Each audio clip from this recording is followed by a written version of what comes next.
Hello and welcome to Cherries Red Army. We are live on YouTube. Wow, it's been a while since we've done this, right?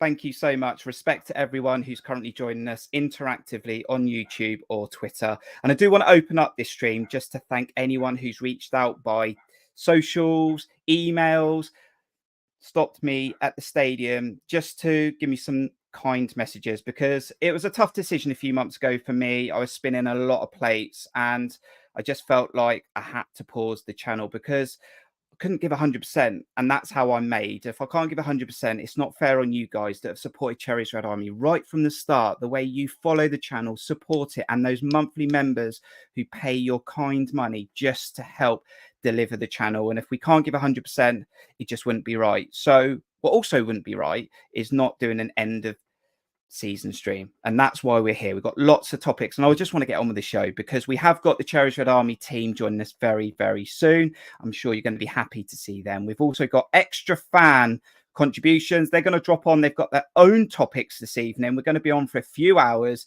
so let's have some good conversations because the interactive chat is open if you're a subscriber. So get in there now, say hello, tell me where you are in the world if you want to, and there's going to be opportunities for you to give us your thoughts. Now, at the start of the season, the club decided to make a massive decision to change direction, go down a different road. Some of the media criticised the club for this, shambolic, ludicrous. Well, as we approach our final league game in the Premier League at Chelsea on Sunday, Stamford Bridge, we currently sit 11th with a chance to get 10th. We're on 48 points. That's a club record. We scored way more goals than we did last season, and we've also had historic wins. Old Trafford is one to note, and there's also been consecutive wins on the road. 6 away wins, that's an equal record in the Premier League as well. Under the leadership and guidance and management of the exceptional Andoni Iraola.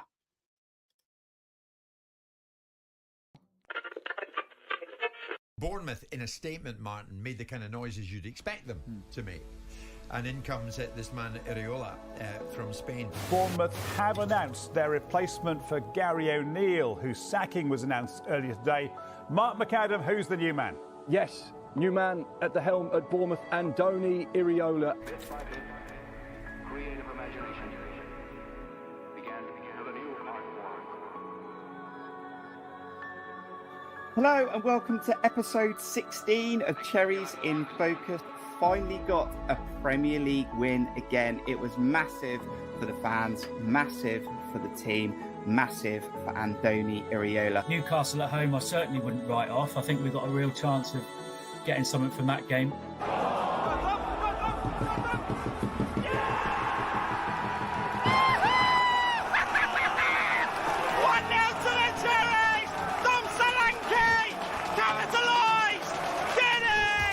Well, I'm going to be all like stocky here and say one of the moments was all 5 of us having a nice photo outside the pub and, share that moment together. In the box!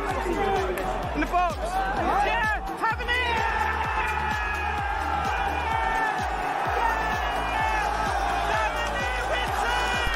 It's 3-0 to the Cherries! It's a real bravo to AFC Bournemouth after that one. What a day, what a week. And no, I certainly don't mind doing the miles when we get a 3-0 win at Old Trafford. Beat Manchester United, and we absolutely smashed them. So that Nottingham Forest are currently in talks with Nuno Espirito Santo. But as Hans Gruber says in the film Die Hard, Christmas is the time for miracles. Dom Solanke will score it.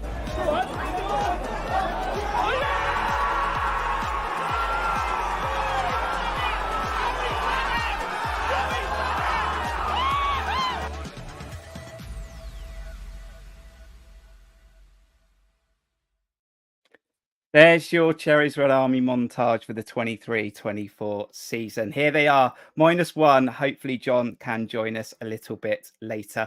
And when we get our other fan contributions coming on, they were asked about their player of the season, how they felt Andoni Iraola did this season, and they're going to bring a topic to the table as well. Aaron K. I know we've been in touch because we've got a WhatsApp group and we do stay in touch. And we've missed the last couple of months, but good to see you. Player of your season, how are you? In Andoni Iraola. Yeah, good. Great to be back. Great to be with you guys and virtually. And although we've obviously seen each other for all the last few games, no, definitely miss this kind of weekly debrief, catch up, vent, whatever you want to do. So it's great to be back on. My player of the season, I think everyone's probably got a few who could easily step up. I think this was one of the hardest seasons to actually choose one. I'm going to go probably not for the very obvious one. I'm going to go for Ryan Christie because I think we all know how good Dom is.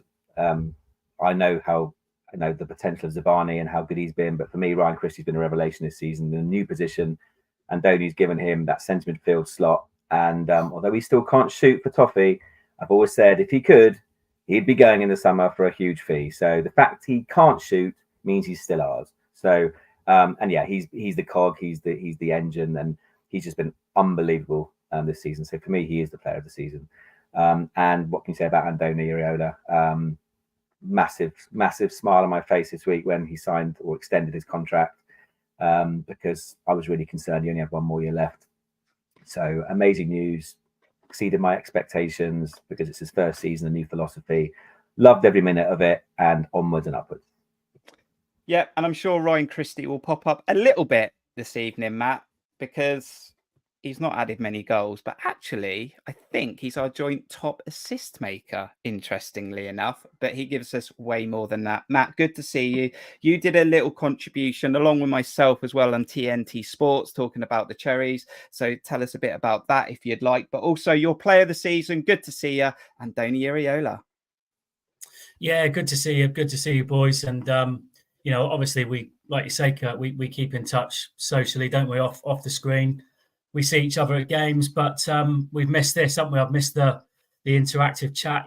People that watch us, we appreciate it so much, and it's interesting that the variation of comments and people's opinions, and the debate. The intelligent debate. I would like to say that we have is has been much missed.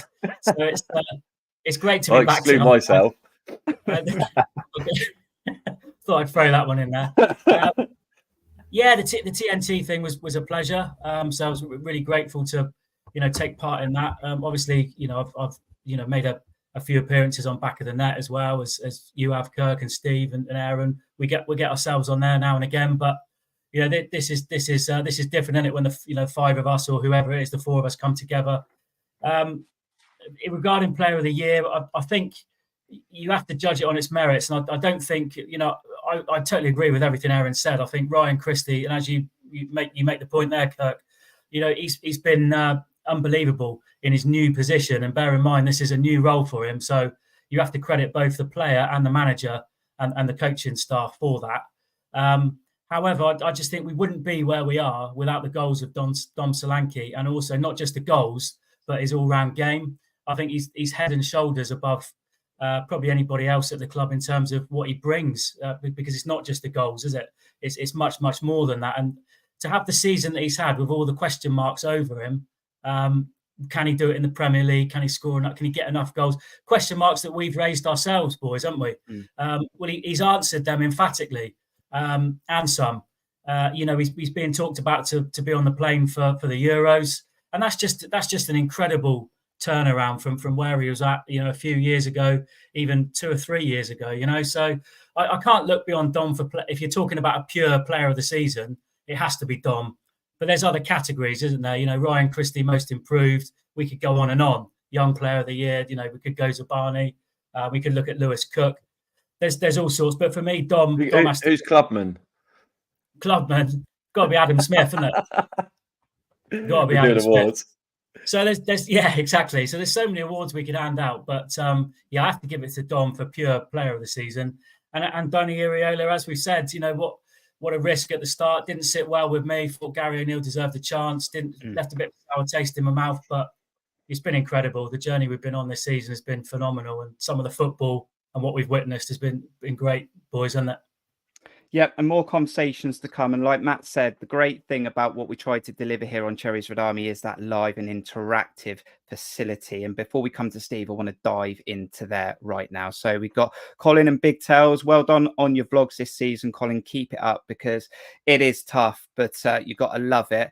to keep believing in it. So keep doing what you're doing. Great to have the Cherries Red Army back. Stephen Dyer, thank you very much. We've got JK, Auntie Skeptic, 3 a.m. here in Bali, but we didn't want to miss this. That is commitment. Thank you very much. Martin, we might see Martin later on taking part in this stream. Thank you for that. We've got Paul, Steve also saying hello in the chat to you guys. Mark Cole, Ollie Windsor, hope you're doing well. Carol Toller, thank you very much for the kind messages. Meeting up with you outside the stadium. Luke Andrews, also thank you for the message. Luke Links from Brighton. He came down a few weeks ago when we beat Brighton, had some kind things to say about the club. Look, we're fighting for a same position on Sunday in the Premier League. But thank you, Luke, for joining us live and interactive. And anyone else, I will drop them on the screen, Steve. Great to have you back. Your player of the season, Andoni Iraola. Have you missed this? I'm not too fussed, really, mate. I was, I almost, sort of palmed it off and wanted to watch Saints, but then I thought, I might as well do St. Cherries instead of Saints. No, it's great to be back, mate. It's great to be back. Missed it massively. Love chatting about football, as you know, and I love having conversations with the guys in the chat, you guys in there. And this is what it's all about, getting everyone's opinions. I think football's all about opinions and getting a wide and varied, interesting stuff that you don't even think about yourselves. And I mean, I've had so many great things flash up on the comments over the past few years we've been doing this. Things I just didn't, things I didn't even think of when I'm looking at football. And other people notice it, and that's what it's all about, having those conversations to do with that. So, yeah, great to be back. Great to see everyone tuning in. Moving on to player of the season. That's like asking me to pick a favourite child. I mean, honestly, it is. It's. Well, Luke Andrews has got. I mean, exactly. Look at this. I mean, they've all done. You can't really say there's anyone that's apart from a few sort of. You can if you don't want to sit on the fence. Well, you can, but there's been so many. Well, I'm not going to. I'm going to give you one, but I mean, there's been a couple that haven't really featured, like you said, Randolph and Fredericks. We can't even mention them, but. Apart from them, I think most people have chipped in throughout the season and had good contributions. So, but my one I'm going to go with is Lewis Cook, and I am a bit of a lover of Lewis Cook. And I was looking back through some of the old episodes, and we were talking about at the beginning of the season, we weren't too sure whether he'd ever get back to his best, what he was these days, what sort of player he was, and we were always sort of talking about, have we got a replacement for Jeff Lerma? Have we got someone who come in there? And alongside Christie, I think those two this season have been our engine, and they've just kept us going. They've really, really driven us on through games. Barring the red card against Wolves, I can't think of a bad performance by Lewis, which is why consistently I think over the period of the season I want to give it to him. Because I think he's been so under the radar, but so fundamental to what we've done this year. So I'm going to get it to Lewis. Moving on to Andoni. Yeah, it's all right, isn't he? No, a bit like Matt, though. I thought we were, Gary was a little bit harshly treated. I thought he deserved to go. I can understand the reasoning. And, it's a roll of the dice by the owners, and it's turned out to be a really, really good one. We did debate it after 10 games, but we always kind of knew that was going to be a sticky period, didn't we? And we wouldn't get many points. But since then, it's been some of the best football I've watched, home and away for Bournemouth for absolutely donkey's years. I mean, Matt touched on, I think you mentioned the United, or somebody mentioned United 3-0. I mean, what day that was. I mean, we've had great days out this season. Let's hope we get many more of them next season. Yeah, absolutely. Can I just chip in very quickly, Kirk? Sorry, just to say, but come into more detail later. But I think the biggest compliment we can pay Christie and Cook is that our two biggest summer signings were Scott and Adams, who probably should be those two positions, really, the 4 and the 6, whatever you want to call it, the 8, whatever you want to call it. And the fact that they've been injured for large parts of the season and we haven't missed them is credit to Christie and Cook. Yeah, definitely. And in the interactive chat tonight, please do pose some questions in there, any topics, and we will pick some out. I promise you. I mean, there are topics coming to the table from other fans that are going to be coming on the screen. But look, put stuff in there. discuss between yourselves, and I will definitely pick some out. And I know, Matt, you're going to be here for about half an hour, but it feels right to start with Andoni Iraola. Signed a new contract, which was good news. Initially signed a 2-year deal. My understanding was he only wanted 1 when we got him through the door. The club wanted 3. They agreed on 2, but to get him nailed down on another 2, in theory, it's good, because look, we don't want to go into a new season where he's going to get another window. He's going to be able to mould the team more. I think there's going to be a little changing of the guard that happens this summer. And we need more than a year if you're going to build on the foundations that you've set this season. So it's great for the club. I think it shows massive respect from Andoni Iraola, because no doubt he's getting lots of interest around the world. And I think it's really, really good. And I love the way it looks like Andoni Iraola is not trying to speed this whole career of his. He looks like he's building the foundations himself. No doubt he's got bigger aspirations as well, maybe. But it's time. It's fine. He's doing it right, and I love it. And I think the club, and we're in a really good place to have Andoni for at least another 2 seasons. Yeah, it's massive, absolutely massive, along with potentially, if there is a possibility to keep Dom Solanke in the summer. Tying up Iraola on a longer term deal was key for the future of the football club moving forward.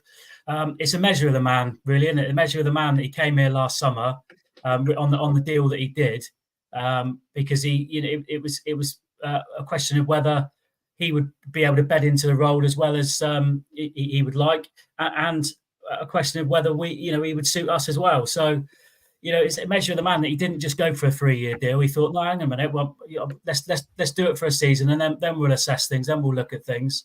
So you have to give him a massive kudos for that.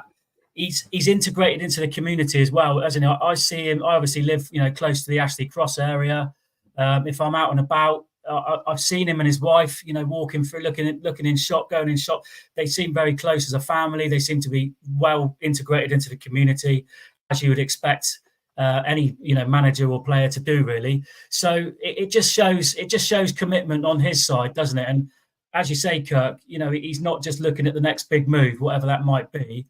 He's fully committed to the project here, and having sort of seen recent interviews with Bill Foley that have been much publicised across the media, along with Andoni himself. You listen to Simon Francis. It just seems to be well knitted together, doesn't it? Everybody seems to be on the same hymn sheet, really.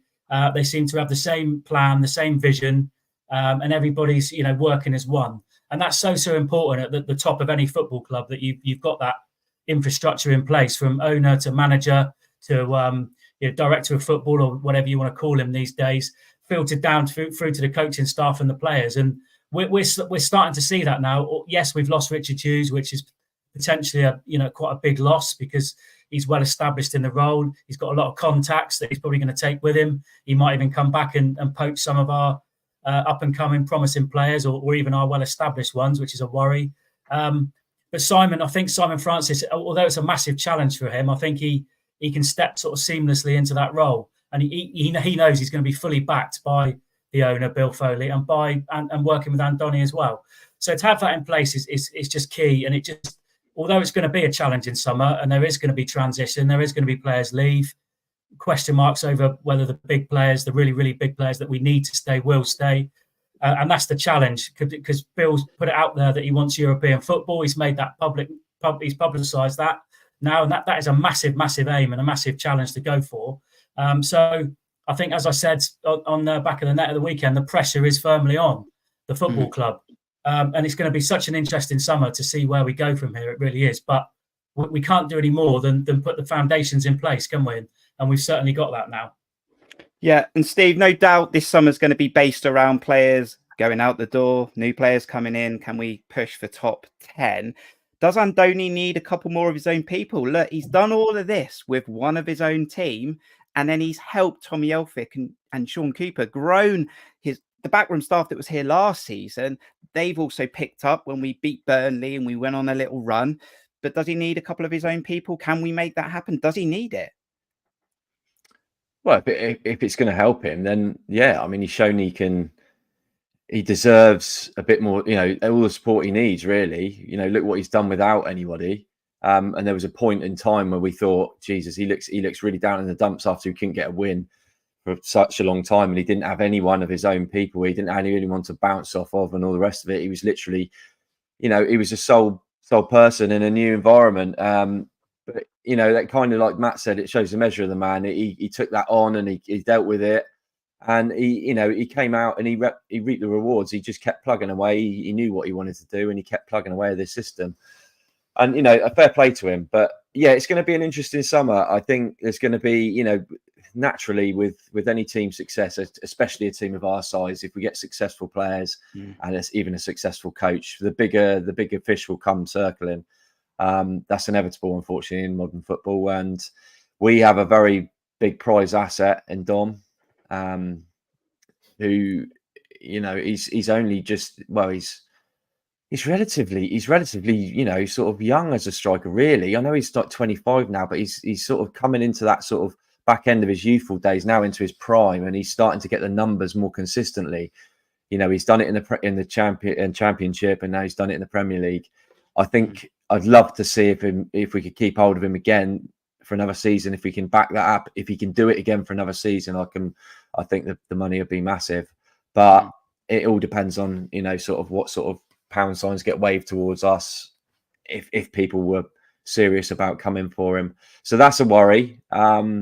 But then, if we're going to get a lot of money for some of these players, there's, like Matt said, we've got good people at the club that can reinvest that money into quality talent. And I'm sure Andoni himself's got, many contacts back in Spain, for example. So yeah, it's going to be an interesting one. There's quite a lot of players that haven't had a lot of game time this season who are on the peripheries and been out on loan and whatnot. So I could think that there's obviously a lot of those that may not be in Andoni's plans moving forward. So there's revenue that could be had there. There's players that are coming to the end of their contracts, as we know with Kelly. Doesn't look like he's going to do anything and he's going to go. So that's unfortunate, because I think he's come on as well, developed, gone through a lot with us. Philip Billings, another one. It could be an interesting summer, this.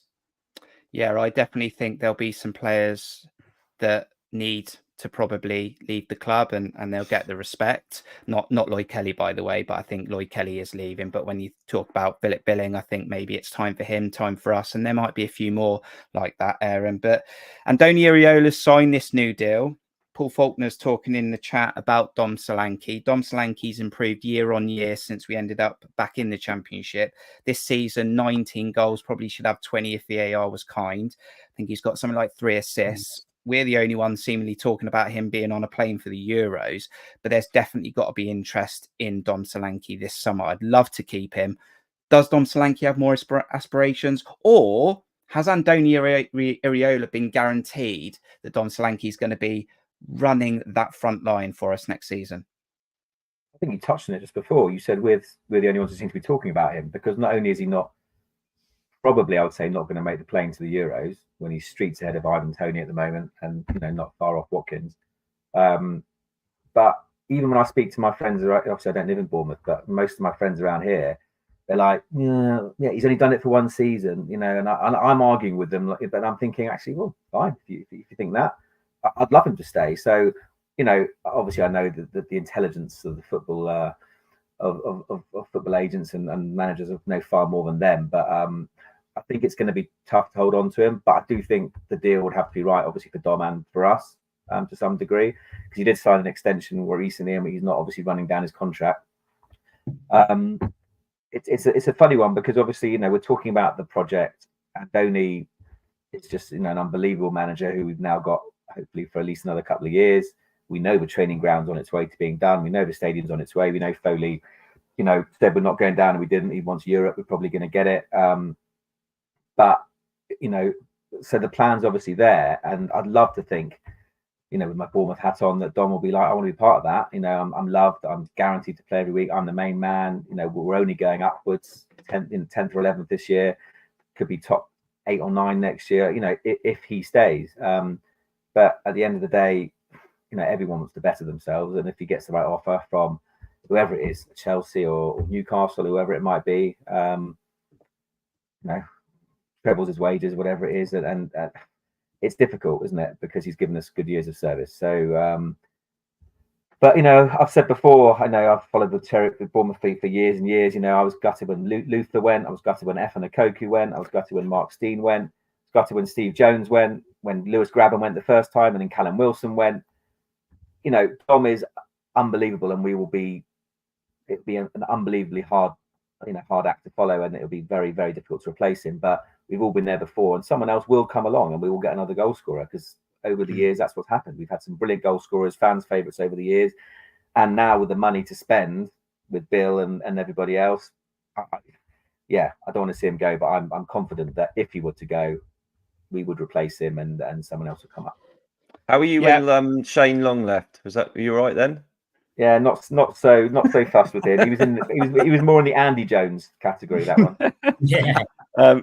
We got one of our fans sitting backstage ready to come on tonight. He was sad when Ted Mack left, but we got a stand named after him. Matt, look, I'm gonna let you go in a minute because I know you got to pop off, and you wanted to definitely come on this evening. Yeah, I've got a bit of time yet, mate. You've got a bit of time. Okay. I've just texted you this and I can do another 20. Yeah. Oh, okay, that's absolutely fine. Because it's going to be a big summer, right? For Simon Francis without Richard Hughes. Richard Hughes is going to Liverpool. Dom Solanke, if he is going, I think it's going to be really difficult to keep Dom. Look, I want Dom to stay at Bournemouth for many years. I think it's going to be really, really tough. Look, a club's got to pay the wedge if they want him, but it's going to be really tough to keep him. What I have faith in, though, Matt, is that if Dom does go, I think we already know this. I think Dom would be fair to us. I think the club would be fair to Dom. And I would hope to think we've already got a plan. Bill Foley knows what he's doing. I have faith in that. You might have frustrations about other things that might go on around the club, but I do believe Bill Foley wants to get it right on the pitch. So if there's no Dom, I do believe we will try and get the next best thing. Look, we're not going to be able to buy a 70-80 million pound striker. So you've got to find the next Dom Solanke that can come up to speed very quickly. That's the challenge, really. I mean, you talk there about, and we've all just spoken about the challenge of keeping Dom. Probably the bigger challenge after that is replacing Dom, because that's a massive challenge. Because if he goes for 50-60 million pounds, we can't just bring in a replacement for 50-60 million pounds. Those sort of strikers, we can't fish in that pool. They're not going to want to come to Bournemouth, realistically. So you are talking about somebody from a foreign league, quite probably, that's on the fringes at a bigger club, maybe. It's waiting for an opportunity, a la Justin Kluivert this season in a different role, admittedly, but that sort of player. Otherwise, you're talking about a player from the Championship, maybe, that makes the step up. So that's in itself going to be a transition, and this is the transition that I was sort of trying to refer to back in, what I was saying earlier on in the show. So that's a massive challenge. But you would like to think, with everything that we've got at the top now, all the personnel that we've got at the top in place, there would be some sort of contingency plan for Dom Solanke leaving the football club. So I've got no doubt about that. People talk about Unai being a replacement. I don't see that myself. I don't see him as a direct replacement for Dom. I see him maybe playing playing alongside. Somebody else needs to come in if Dom leaves the football club. We can't just say Dom's left, Unai will step up. We don't need another striker. Let's just pocket the 60 million. So there is a lot of surgery, or there will be a lot of surgery needed this summer, because Lloyd Kelly, I've gone on record to say how much he'll be missed.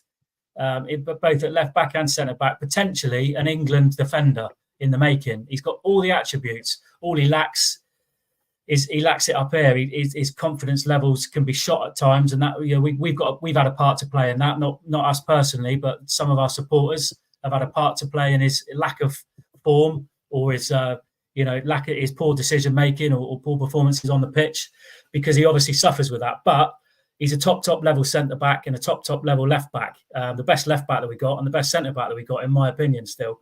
So that's a big loss again. So there's two players throughout the spine of the team there that we're going to have to replace. Then you look at the goalkeeping situation. That needs to be resolved, because for me, Neto's not the answer long term.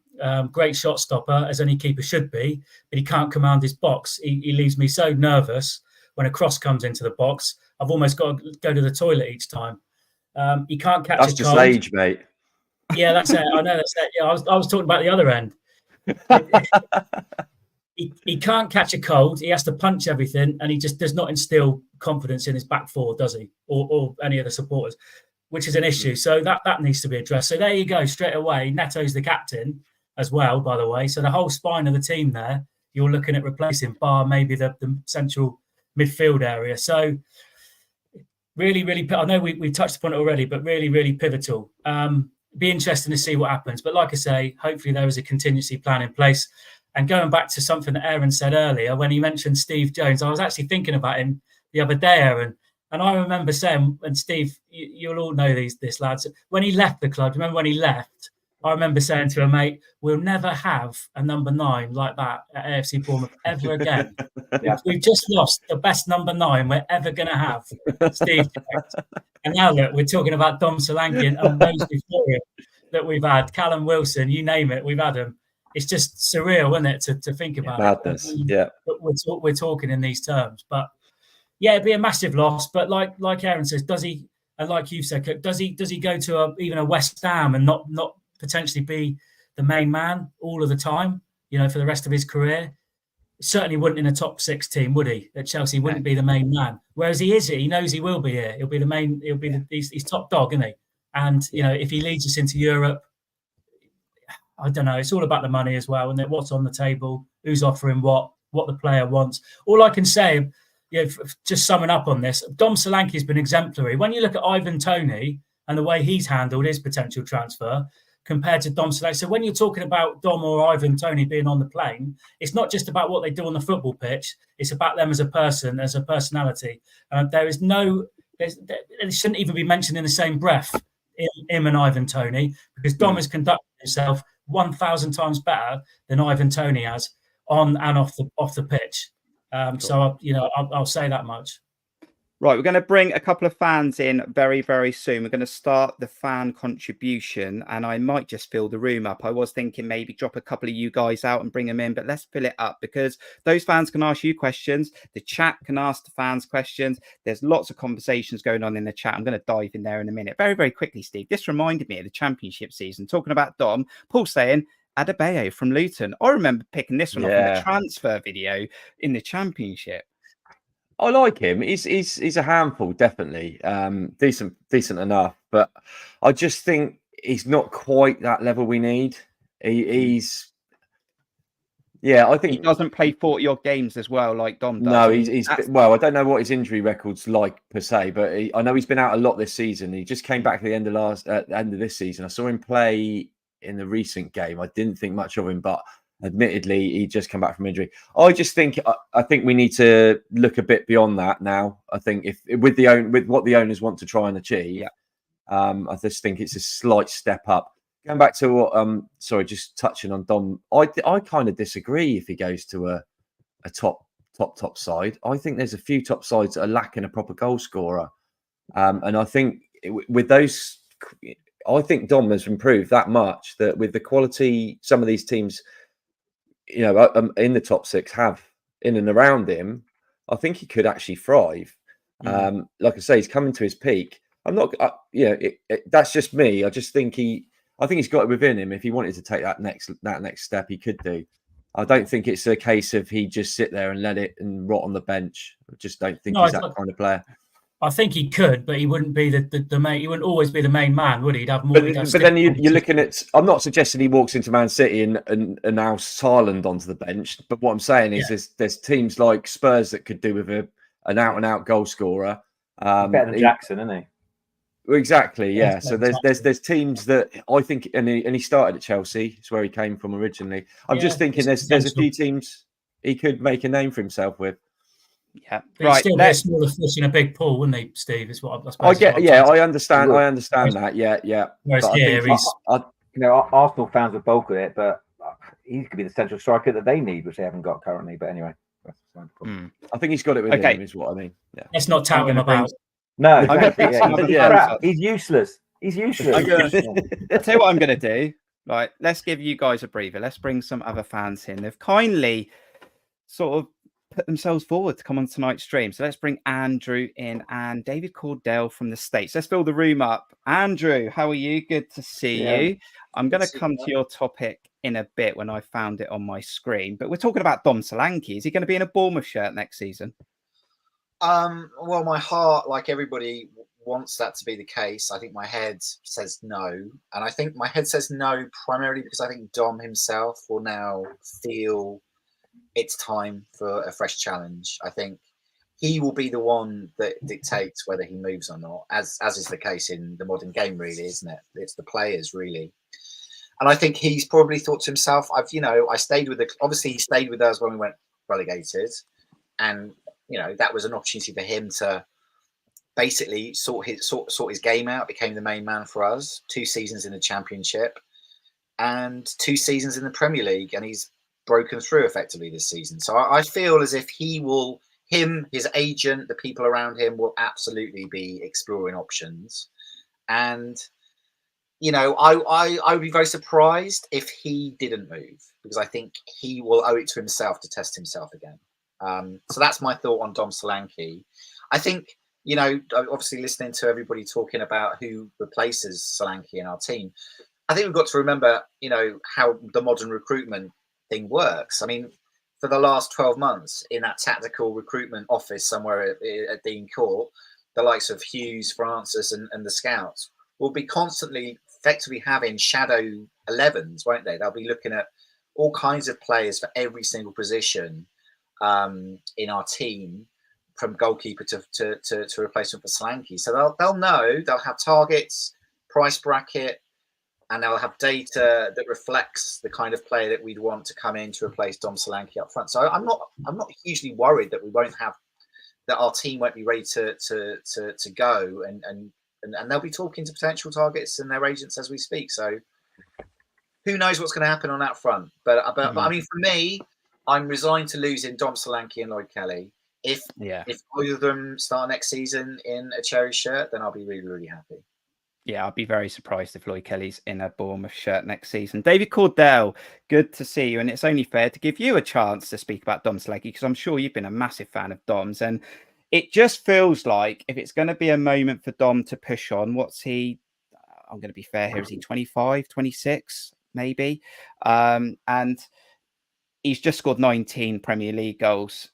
If he's got a chance to move on and maybe cement a place in a top 6, top 7 side, it's probably got to happen now. We've got a good contract on him still, so the ball's still in our court. Is you now the replacement? I don't think he is, but again, we got an obligation to buy. Is that telling you something that actually that's half a backup plan, but we probably still need more?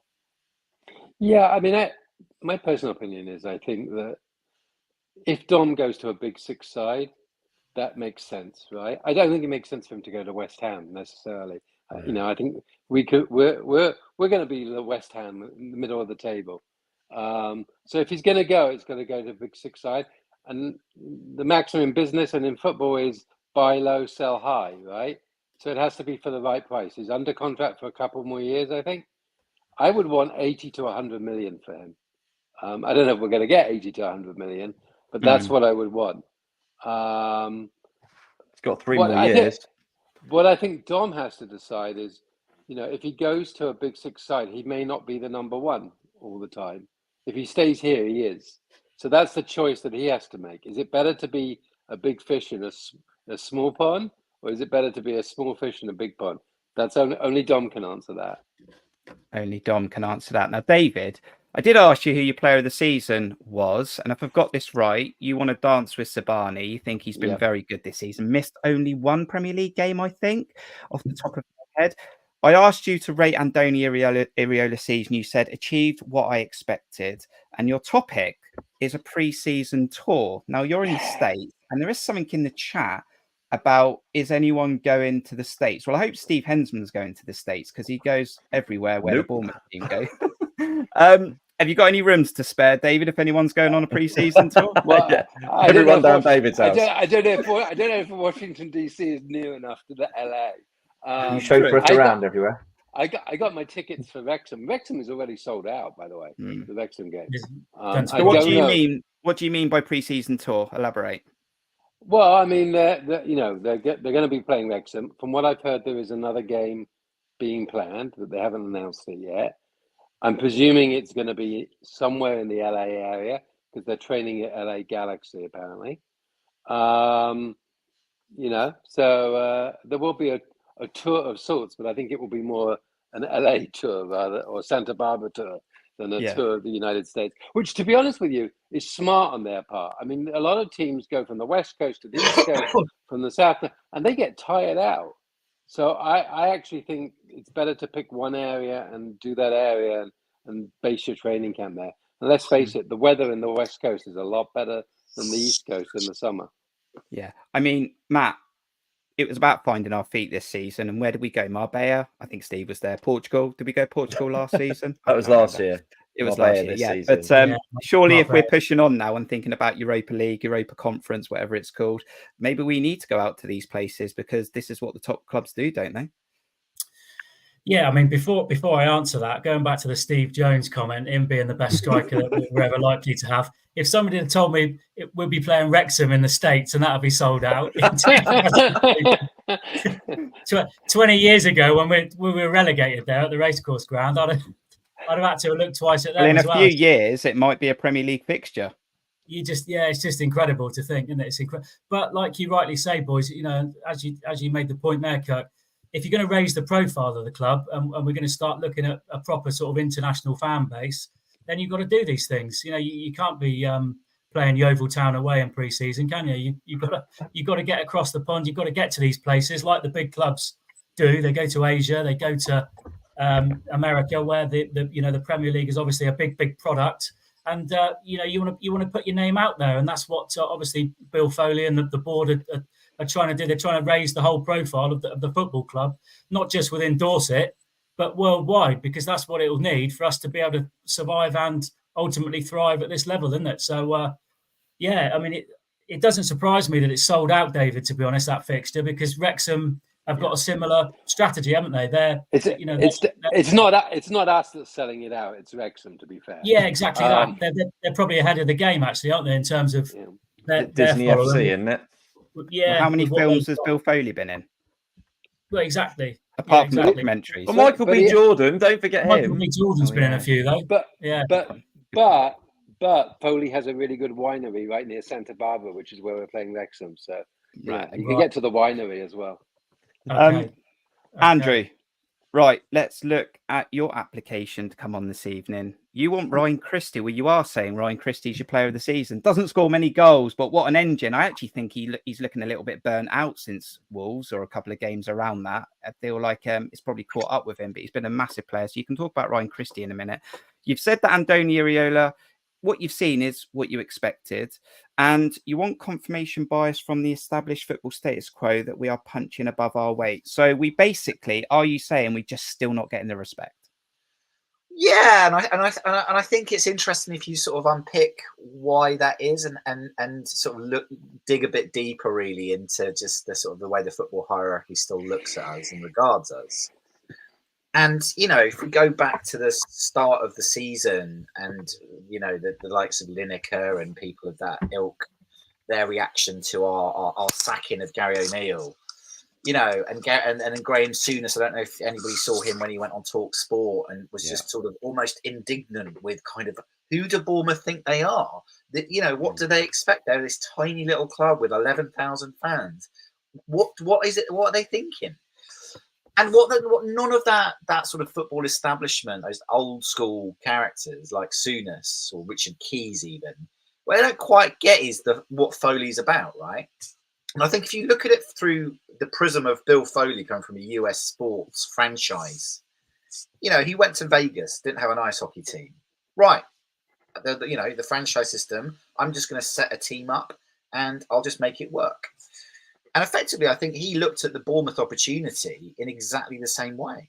He identified that effectively there's a Premier League franchise in this town on the south coast of England, which doesn't have, a major competitor within sort of 30, 40 miles, whatever it might be. But fundamentally, he gets an opportunity to inherit a franchise in the Premier League. And it just happens so that it's us. And, as I think we all know as well, even with a new stadium, the revenue from that new stadium won't necessarily just come from ticket sales to the ordinary fans. It will be the hospitality and it will be all of that stuff that will generate extra funds. But fundamentally, the big money comes from TV. So, you know, the size of our stadium compared to Forest or, you know, clubs of that ilk isn't that much of a big deal when it comes to the actual big picture, when it comes to the money. And so I think my big point here is just they don't still get that Bill Foley is going to come in. He's going to, you know, install the right kind of manager, and he's going to give enough cash to get the players that we can attract with someone like Iraola as our manager now, and totally forget this idea that we're some small club with this sort of backstory of being, you know, this humble lower league team. It's irrelevant to Bill Foley. He's got a Premier League team. And they still don't get it. You know, they still talk about the Gary O'Neill departure as a controversial move. Well, it was only controversial amongst that set of observers who didn't, like us, watch Gary O'Neill's football and didn't understand the mentality of a lot of the fans that were really totally understood why O'Neill went and Iraola came in his place. So it's interesting as well. My last point on that figure, by the way, is no one talks about Nuno as being a controversial appointment for Nottingham Forest or Steve Cooper's sacking, but yet you could easily see it through the same prism, right?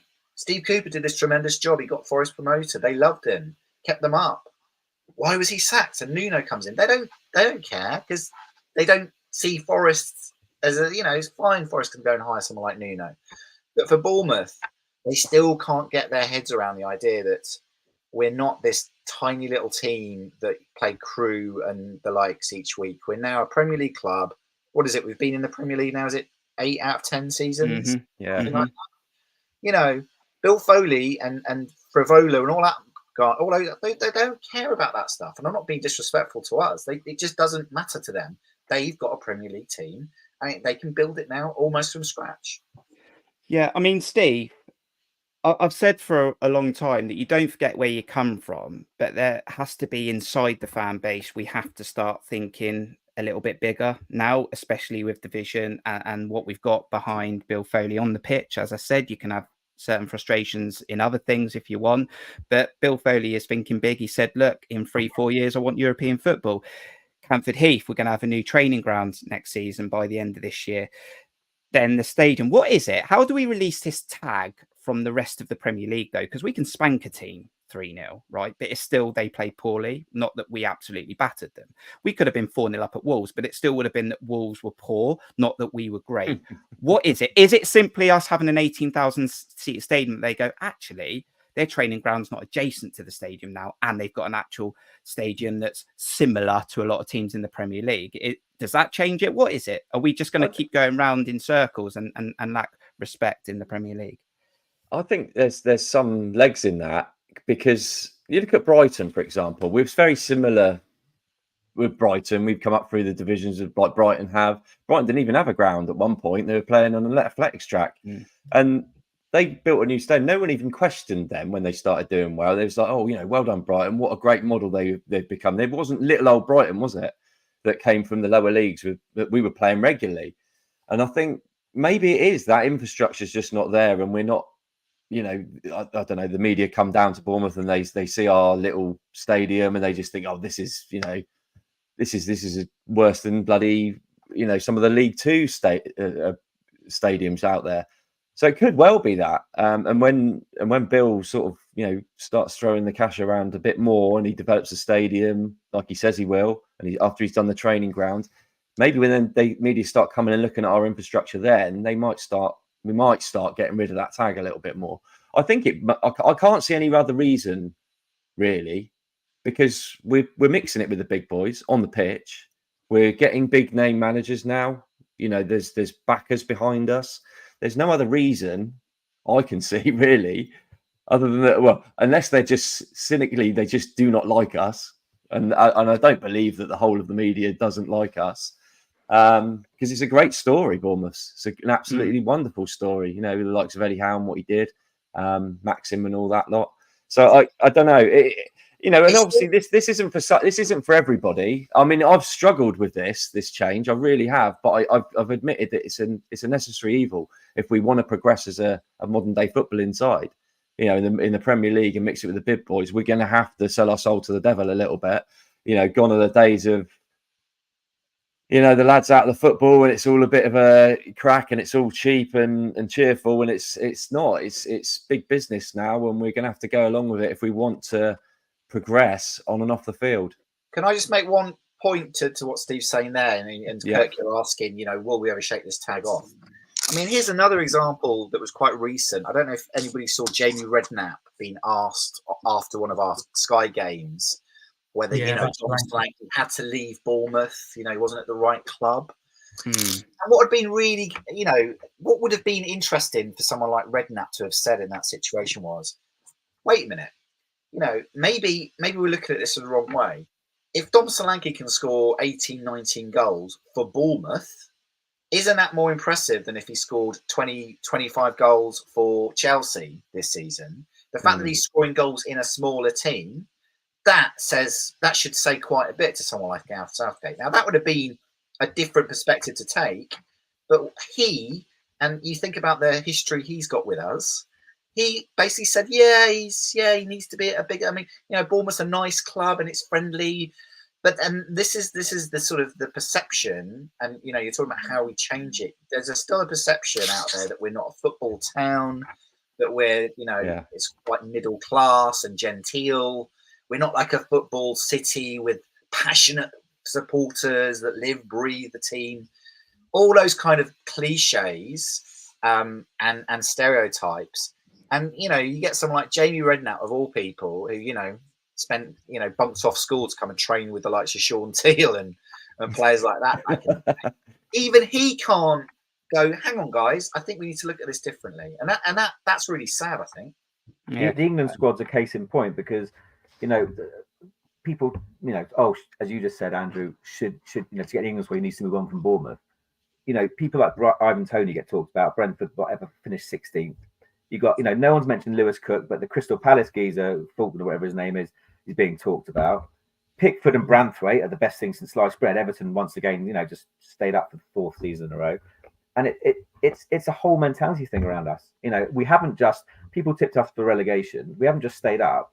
We've, you know, we're a couple of wins really away from Europe. And it's very, very frustrating. But at the same time, if it means our players are going under the radar, as someone commented in the comments, then maybe for us as a club, in some respects, it's better that way.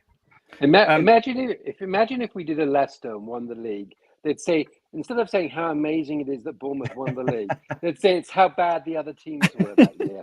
Well, we did kind of say that with Leicester. They were all crap. That's what they would say. But Matt, I mean, I agree with everything Andrew said. I agree with everything Aaron said. But I think the fact does remain that if Dom's in a Liverpool shirt or a Chelsea shirt this season, he is probably in that England squad. Yeah, I don't deny that. I think a couple of points to make, a couple of points to add really to what everybody said there.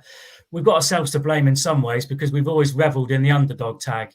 So even we've never thought big. We've always been a third tier football club, certainly since I've been following the club in the mid 80s. And it was always the perception was Bournemouth, the council don't want them to get up to the second tier.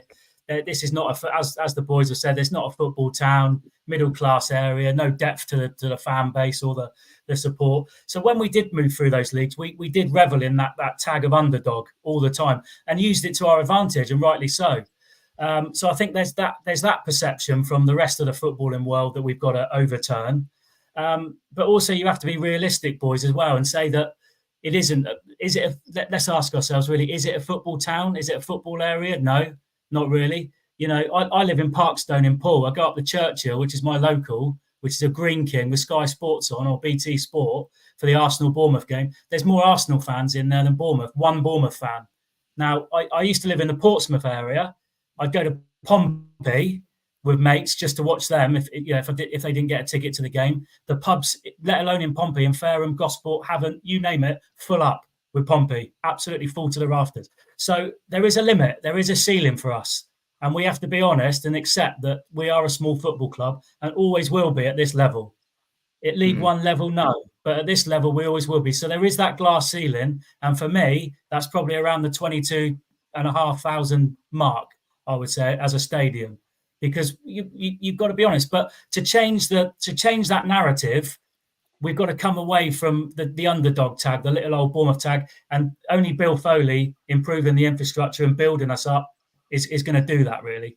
And building that fan base.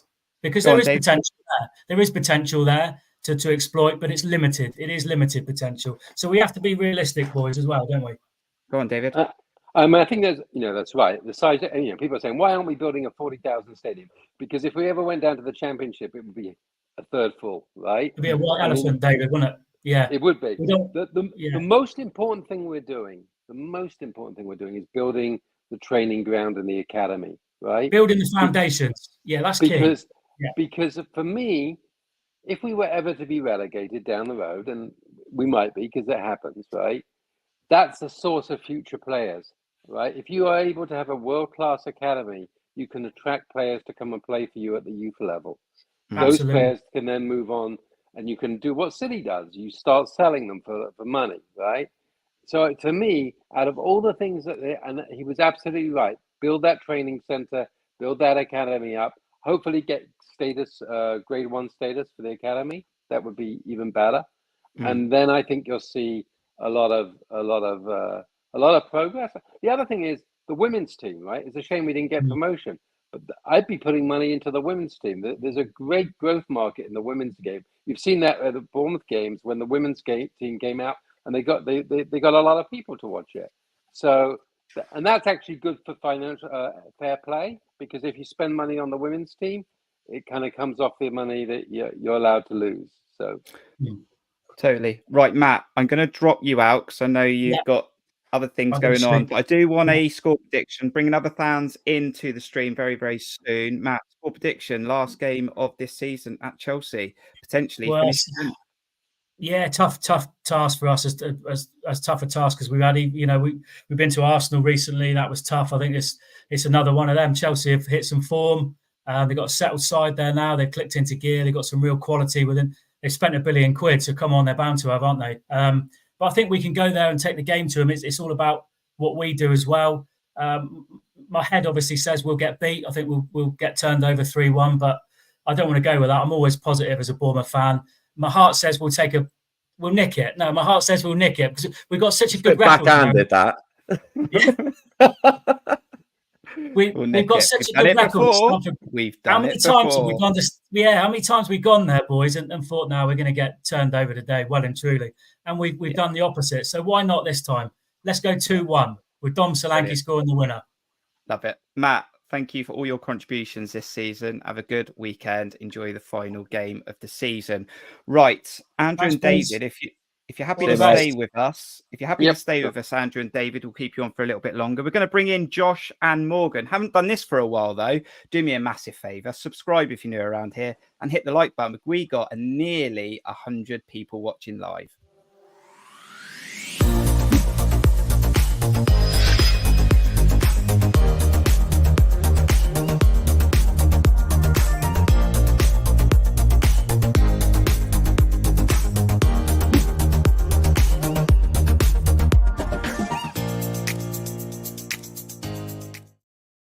And I've also dropped Aaron out for a bit, so I'll bring you back in a little bit. Morgan Scott, how are you? How are you doing? I'm going to find out who you think player of the season is, but how are you doing, Morgan?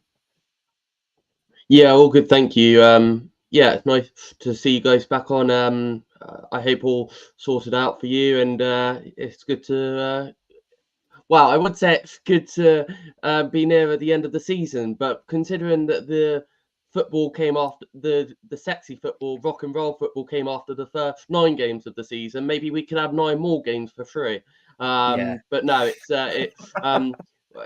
it's better than other years when at least there's some European Championships play. So, and if Jordan Henderson or Pickford or whatever, but we're talk about Bournemouth, maybe not so much the England. So yeah, it's good, but nice to be back.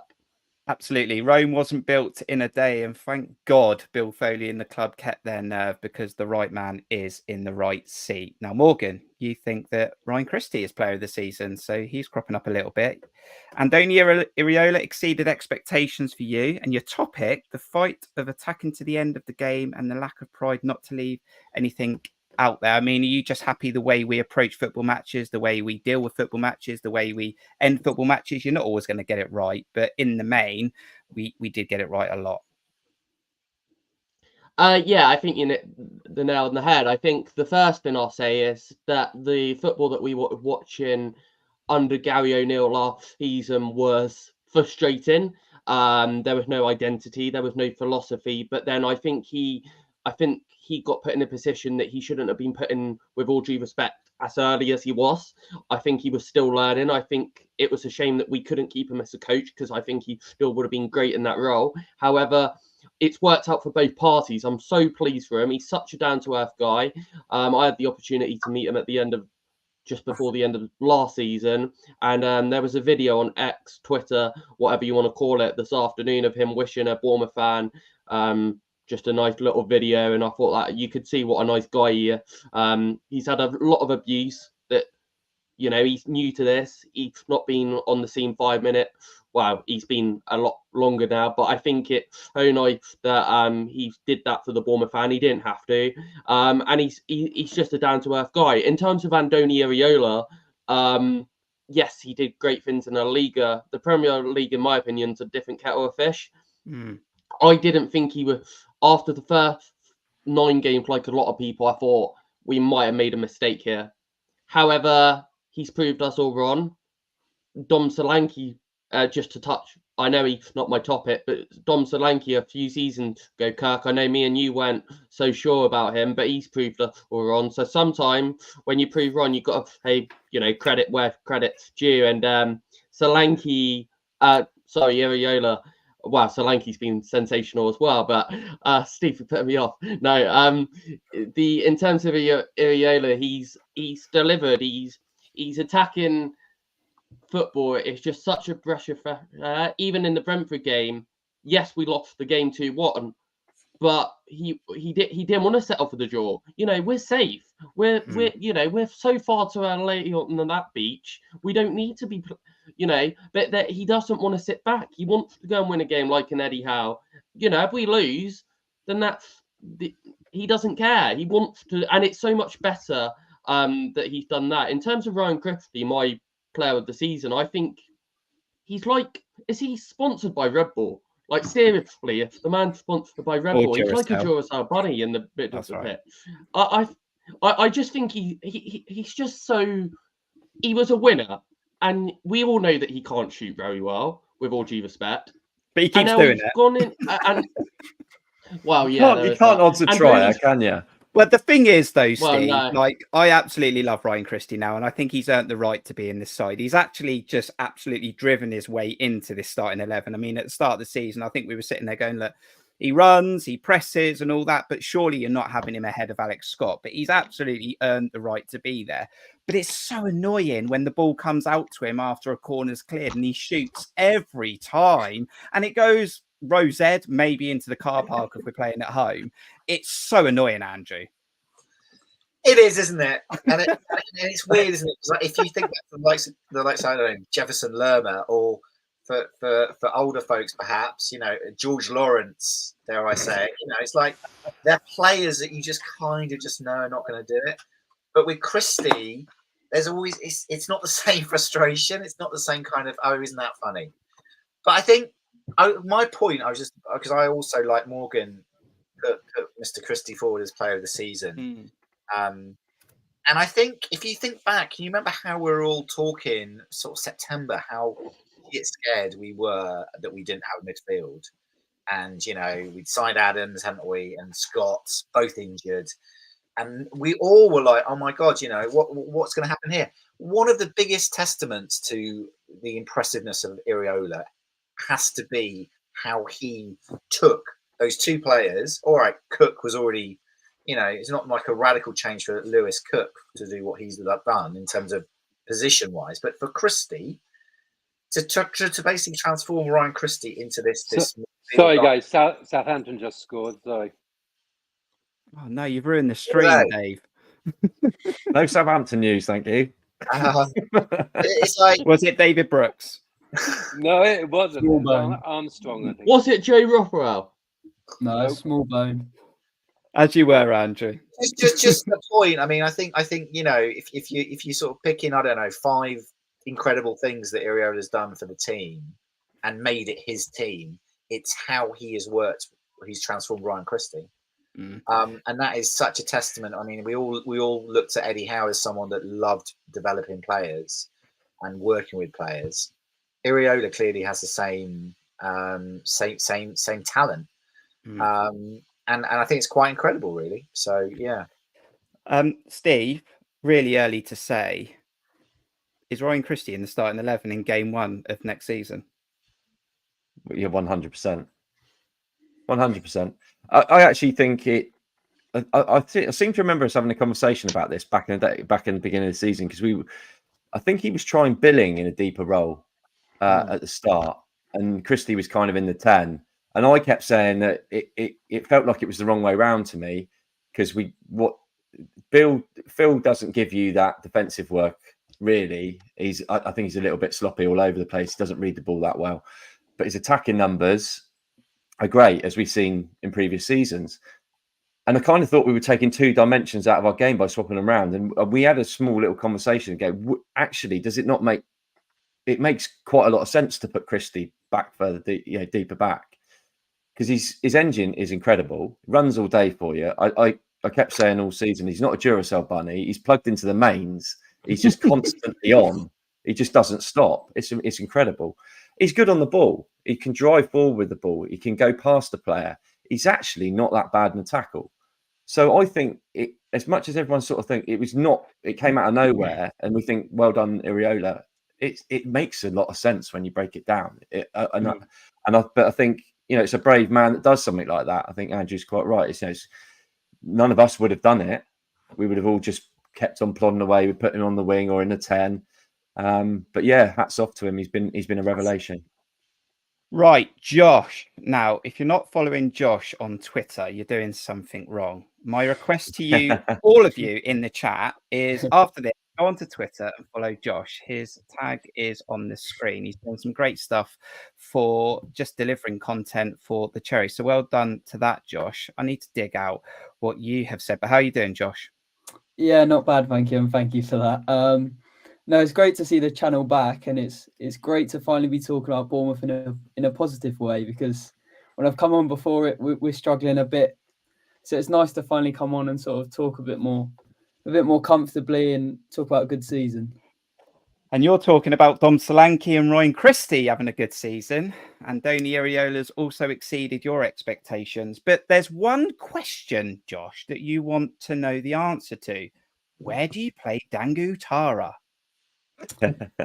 Yeah, so I thought player of the season, I thought it would be Dom, but I thought everyone would pick Dom. So I thought I'll go a bit more different and go Ryan Christie, but everyone's gone with him now. So that's not gone down brilliantly. But when it comes to Andoni, I thought at the start of the season, second season's more for stability for me. I think in the Premier League, you want to make sure that you stay up, and the investment we made was definitely ambitious and probably more of a team who didn't want to just stay up. But I think changing your manager as well at the start of that season, it was always more about survival for me, I think. And the first couple of games did definitely show that, even though we knew obviously it was going to be a tough start with that schedule. But yeah, since that run, it's been brilliant. And Andoni's definitely, some of the football he played, I did not expect sort of that sort of quality, and the coaching. I think a lot of players, Dango will go on to him, but I think a lot of individuals have just flourished under Iraola, and you've really seen sort of players grow. Whereas I remember under Gaz, I think a lot of people sort of saying, is he really going to improve players? We were getting results, but that wasn't great. I don't think sort of shots on target, shots conceded. But yeah, under Iraola, there's definitely been a lot of growth in the team and a group. And yeah, it's definitely exceeded what I expected. But yeah, Dango, I think I wanted to talk about him because it's sort of been two performances recently that have sort of contrasted each other a little bit. I think at Arsenal, he was really good, actually. You know, I've seen he's starting against Saka and a bit hesitant. Dango at left back against Saka, but I thought he handled himself really well. And I think it was defensively that he was actually better against Arsenal as well. So his positioning is not great, but he was strong in the tackle, I thought, and he was really sort of glued to Saka. But then against Brentford, I think it's just the thing with Dango is he's so good. He's almost perfect physically, what you want. He can jump high as I think anyone in the team, really. He's quick. He can run for quite a while. And I think it's just the decision making because he's getting himself in the right positions against Brentford. And I just think he makes it hard for himself at times where it's one touch too many or there's too many options and he just picks the wrong option. So I'd probably say, personally, I think Dango's a better left back than a winger. And I think it's an important topic with Lloyd Kelly leaving because do we bring in sort of a left back and a left-sided centre-back maybe to bring in depth? So I think, yeah, that's definitely going to have to be a conversation. Andoni and maybe Frano will have to make this summer. Yeah, we'll come to that in a moment. But David, you got to love a trier. I mean, Dango Ouattara, he looks like a great lad. He looks like he's having fun since he's moved to Bournemouth. I think his brain wants to do one thing, and a lot of the time his feet do the opposite. And then he surprises you at Nottingham Forest when I'm seeing him in the lineup thinking, what is he doing at left back? And he has a pretty good game. Then the next week you're thinking maybe he's not a left back. Then he does it again when he comes in and plays left back and does all right. And it's a bit hit and miss. I'm not sure where I'm at with Dango because he can score goals at Tottenham to win the game 3-2 as well. But I love a trier. He wants to be a really good footballer. He's just not there yet for me. Yeah, no, I mean, I think Josh mentioned it. I think the decision making, right? It's like when you're in that moment of you have that final ball to play. Do you take a shot? Do you pass it? Sometimes that final decision isn't there. But I think with time, that experience will come. And I think he's got the physical side of the game to really be a really good player. I'm not so worried about left back because I think Kirkes will be the left back next year. Although I'm a little worried that he might go. That's one we haven't talked about. Even though the red card, I think, was unfortunate, I really would like Kirkes to stay at least another year. But yeah, I mean, it's. I think Dango has all the makings of being a really good player. It's just a question of whether or not we can fine tune the decision making so that he becomes that really good player. And under Andoni, I think he can. The other thing is the fact that he can play left back and on the wing. That's not bad to have that coverage for both. Yeah, I think it's a bit too early for Kirkes. I'm sure Kirkes would maybe like to see himself in a top 4, 5, 6, 7 side. And when I spoke about Dom Solanke being ready for it, I definitely don't think Kirkes is. But he had a good start for me. I think he was a little bit. He didn't deliver in the final third from an attacking point of view, but I think he then got better before he got sent off. And he was really starting to earn the respect back from the squad. But Morgan, when you talk about Dango Ouattara, what you do need in a team is squad players because you are going to have injuries. And we know we've seen that in Bournemouth teams in the past. And Dango's a good squad player. And as I said, he could improve. Yeah, I think he got a lot of Chris's. When you come into a football club for 20 million quid, I believe that was his fee. And you got to obviously prove fans that you're worth the money. You got to prove that you should play football. And a lot of people criticize Dango Ouattara. You know, we had it with Lloyd Kelly, probably been mentioned, and you don't want to criticize players too much. Yeah, you can have a conversation about it. You know, in my opinion, Mark Travis has been more commanding than Neto. I like Neto as a character, but at the commanding of the box, that's a different conversation. Whereas Dango Ouattara is a very good. He's all right at left back.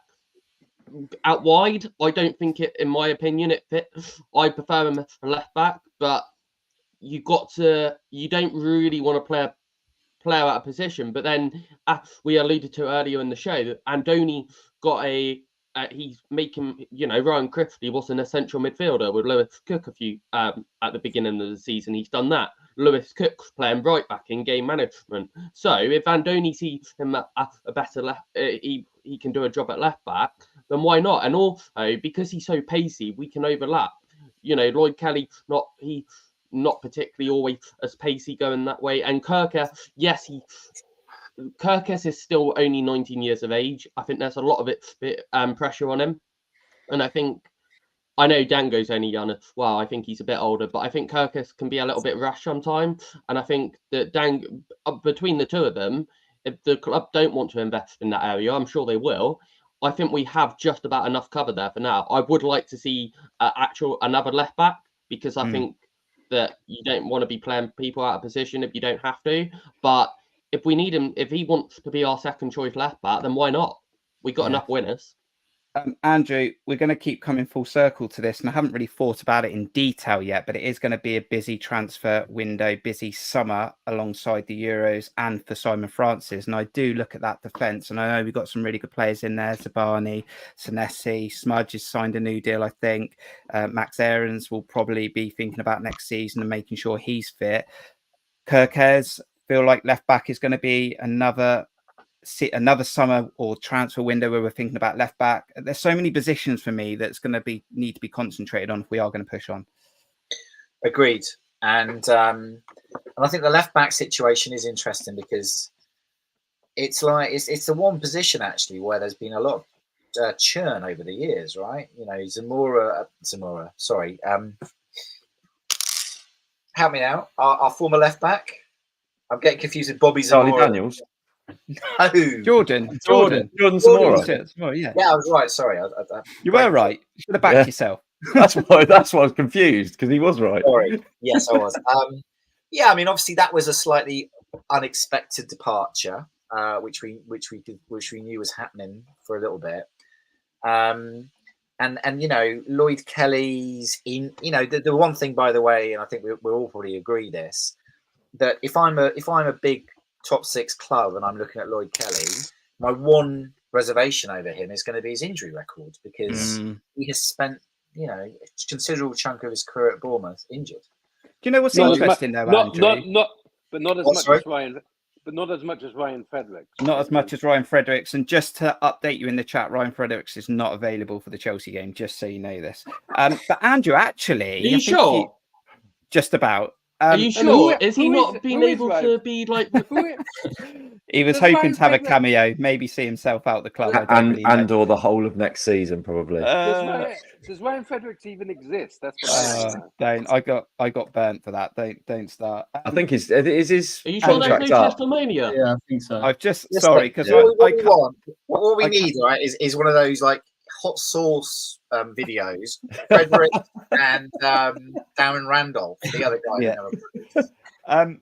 I've almost forgotten what I was talking about now, Andrew. I was going to say, I think actually Lloyd Kelly did have nearly a full season in the Championship. It might have been the promotion one, but then last season struggled for injuries and this season struggled for injuries. So he's almost got to rediscover his better fitness. Yeah, but I think going back to the bigger point, which is this left back position. Yeah, you know, I think you look at pretty much every other position, certainly in defence. I think it's been pretty stable, and we've always had decent stability.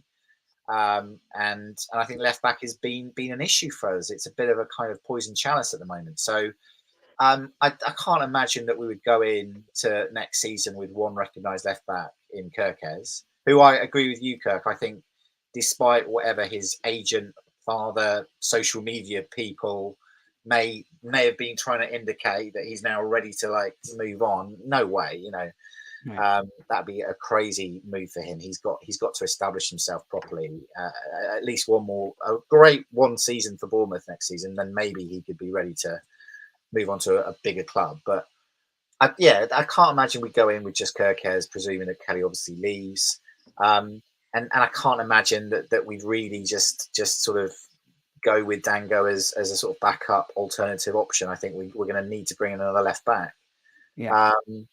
But then it's always that question, isn't it? Because even with the sort of the Adam Smith, Max Aarons thing, you know, it's almost like I think Smith has been, you know, you talk about player of the season, And what a season it's been, because there's actually so many candidates that you could almost argue as our player of the season for whatever reason.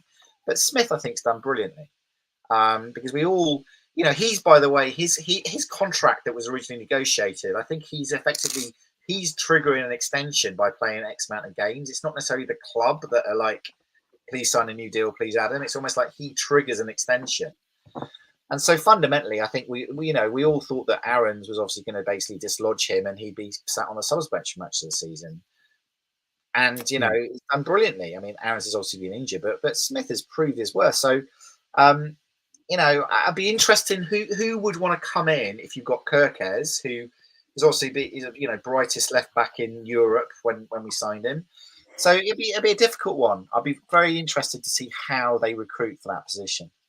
It's going to be difficult, Josh, and I want to sort of pose this question to you, because I also think this is going to be an interesting part of what Simon Francis and his team have got to do this summer around players like Jadon Anthony.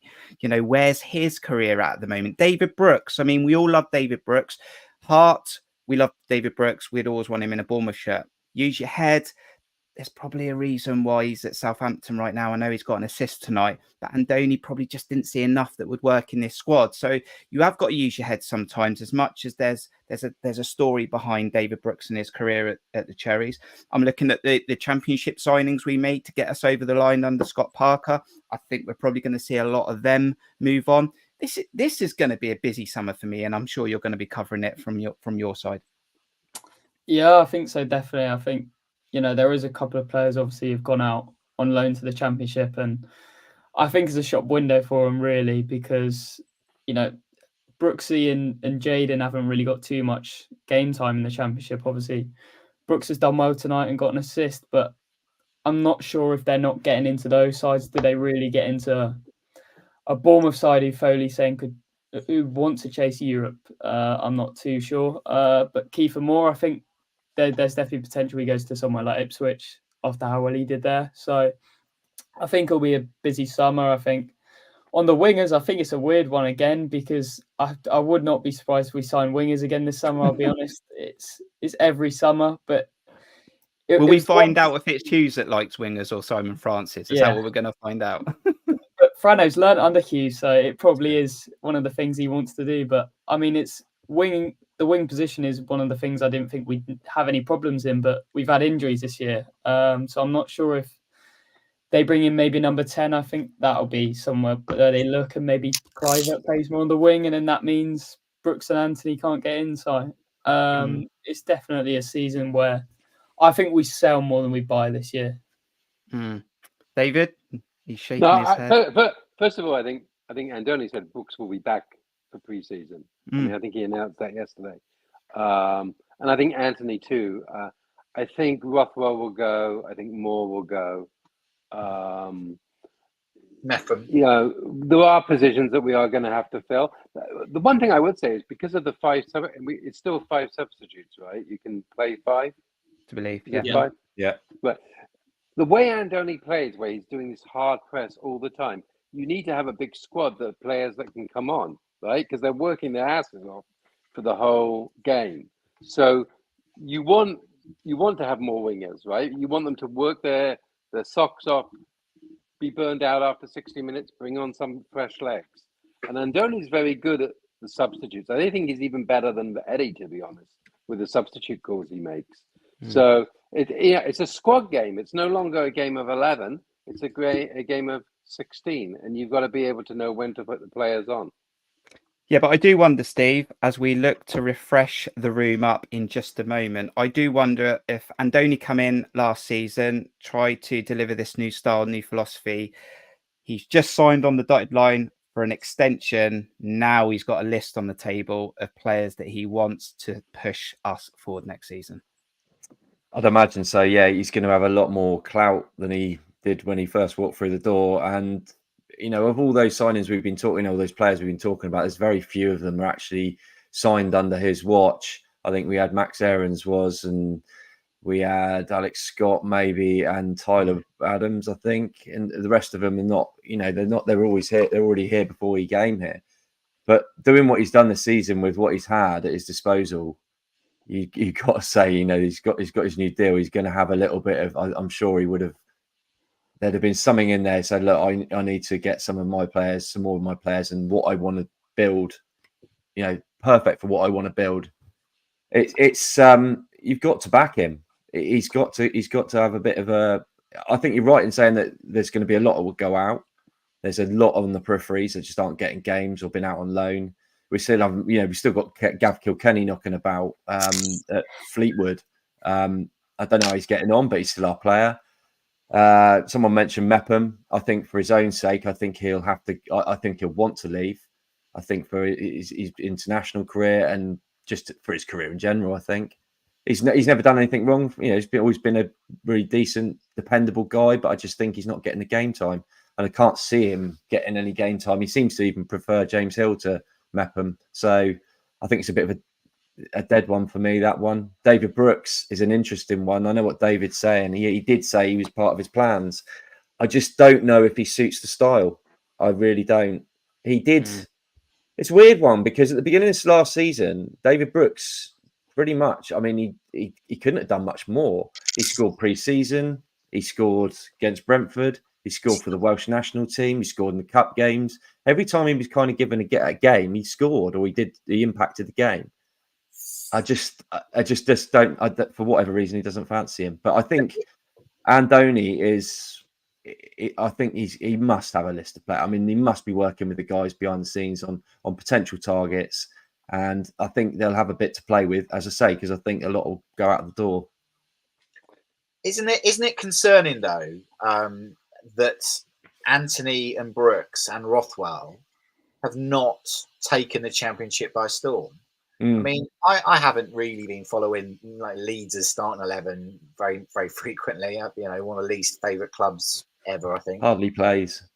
But I looked at the playoff game. He's an unused sub. It's like, he comes on for about 10 minutes most games at the end. Yeah, and I know Brooks had a couple of decent performances or goals for Southampton, but again, not seeming to be delivering. And I think that's concerning for those players. Those players themselves must be worried because the whole point of them leaving Bournemouth to go and play for those clubs was to actually get minutes and put themselves into the shop window. So I think out of all of those, David Brooks, I read between the lines. He, after what happened to him from a health perspective, he doesn't want to sit on a bench anymore. He needs to be playing football, and he won't really care which club that's at. And effectively, he wants to play in. Love to stay in the Premier League, I'm sure, but which Premier League team would take him?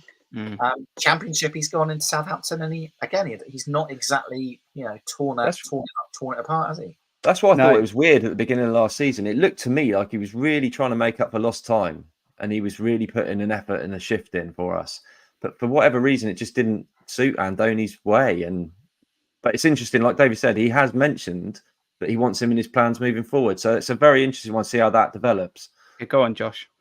I think when it comes to Brooksy, he's a bit more of a luxury player where he's not going to sort of run as much off the ball. I think Brooksy's a much better player on the ball than he is off it. I think Andoni maybe requires a bit more like physical wingers who are going to, like Antoine, who's really strong, who's quick, who sort of run at defenders. But Brooksy is sort of like he's a bit more of like an orchestrator where he's going to pick that sort of pass, maybe a bit more like Alex Scott, but on the wing with a bit more pace. So I just think Brooksy, I thought he was going to fit Southampton really well. They play because they play a lot more with possession, but he's just, whenever I've watched him, he's slightly struggled, I think. And when it comes to Jayden, Leeds have got real quality on the wings. They've got Nonso, they've got Somerville, who's just won the Player of the Year. So I think Jayden's just struggled with a good Leeds attack, really.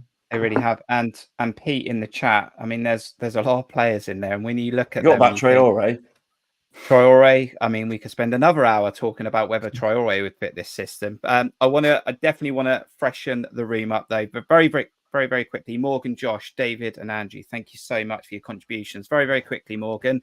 Game on Sunday, final game of the season. Your Chelsea score prediction.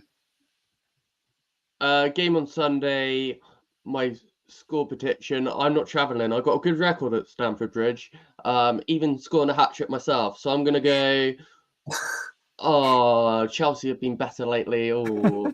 Did I miss that game, 3. Morgan? I'm gonna. Yeah, you might have, but I didn't give you a ticket. I'm sorry.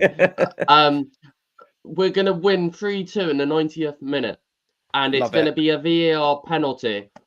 Nice. VAR are gonna give Bournemouth a penalty for the first time in a very long time, and we're gonna walk out of Stamford Bridge happy and very, very delighted. But yeah, thanks for having me on. No worries. And yeah, I'm gonna shut up now. No, that's See you, absolutely fine. Morgs. And VAR, if it does play for us, is it the last time in the Premier League? Well, if Wolves get their way, it would be. Josh. Oh, don't. We'll be here till midnight talking about that. Chelsea, Sunday. Thank you for coming on this stream. Score prediction? I'll say 1-1. I think the inevitable Cole Palmer penalty, I think, will happen, where Chelsea will probably get one. But I'll give us a goal with Dom, and hopefully we get something. But Chelsea are in really good form, I think. At Stamford Bridge as well, they've been really good. And they need just a point to get to Europe. So I think it will be a tough game. I think they'll be going for it. I think Jackson will be up for it probably. He'll probably want to score against us, won't he? So it'll be a tough one. But yeah, thanks for having me on anyways. Cheers, No Josh. problem. I think it's on Sky Sports as well, but David will be watching from the States. Score prediction. Yep. Thanks for coming on this evening. It was fun. I think I'm going to go and say we always beat Chelsea, so I'm going to go 5-0. But here's 2 questions for you.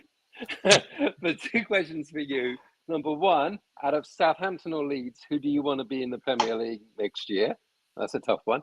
And number 2, what about that VAR? How are we going to vote on the VAR? Those are 2 questions Well, for you. I think it's going to be hard to get it over the line by the sounds of it. I don't think they'll get enough clubs to vote on VAR. I know it's something that Wolves have pushed forward. Andrew, Leeds or Southampton? When you look in, you think like, in a way that Leeds is emotional at times, but Southampton's really easy, especially if it ends up midweek, and we generally get 3 points there.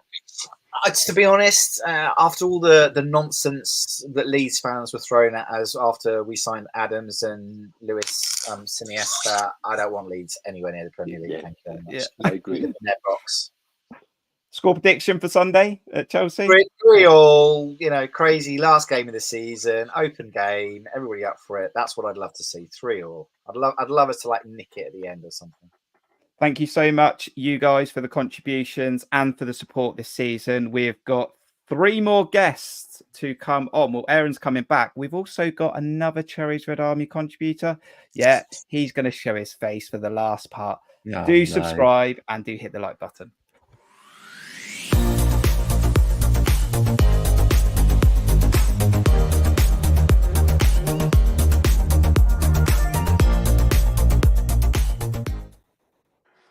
And I'll leave Steve in the stream as well. I was going to give him a chance to go to the toilet, but he can hang around. We have got Simon K come to you in a moment. John, you're looking very smart. Where's your Bournemouth shirt? How are you doing, John? I'm at a company conference this weekend, so I have. Look how he's changed in the break here. He's become a corporate man. Look at it. You have dragged me away from a free. Hold on. I've been dragged away from a free bar for this, so treat me with some flipping respect. Okay. How are we doing, lads? Not too bad. Very well. Now tell the truth, John. You've been sent on a mission by Simon Francis to go and add a few more wingers for Andoni Iraola, right? Yeah, right. Although I do expect, as mentioned before, there will probably be 2 or 3 of them coming through the door, I'm sure, this summer. John, player of the season, Andoni Iraola, did he exceed your expectations, or did you get exactly what you thought you were going to get? I got slightly more than I thought I was going to get in terms of how the team finished. I think I predicted Bournemouth to finish 12th or 13th this season, which I thought was being quite generous to a manager that we all thought was going to bring something interesting to the side, going to change things up, make us more progressive, more attacking, more enjoyable to watch, which under all accounts we absolutely have. But I think the great thing that Iraola has managed to produce for us is that we are 11th at the moment. We have a decent chance of finishing 10th. We've already beaten our record points total, but we are exactly where we deserve to be as a side. As Steve asking for stats, if you go on understat.com, you'll find that unexpected points were basically where we should be, where West Ham are massively overperforming, O'Neill at Wolves overperforming, Man United massively overperforming. But so many teams are not in positions they deserve to be in when we are exactly where we deserve to be. We have been as good as that this season. And when you consider what we have, somewhat suffered through under O'Neill last season, when under Eddie things have gone through very much feast and famine, to be really enjoying mostly watching Bournemouth play with a very entertaining style of football has been fantastic for us. So Andoni has been brilliant, and I'm so glad that he's gotten another year because from the sounds of things, he doesn't really he wants to keep his options open as a manager, because he initially wanted a year. We got it for 2, and I'm sure getting him for another year is something the club we're absolutely desperate to have. Because I'm surprised his name hasn't come up more in some of the big managerial vacancies that will probably be present this summer. As for player of the season, I mean Solanke. I think it's fun to hear the people trying to overanalyze this. Christie's been great. Cook is still one of my favourite players. Zabani's been fantastic. Senesi is a player that hasn't got enough credit, I don't think, this season because he's had his injuries. But it's Solanke. It's just that I understand people liking other players, but I just think player of the season is just Solanke. There's no real other option for me in terms of broken records for Bournemouth in most goals scored in the Premier League season.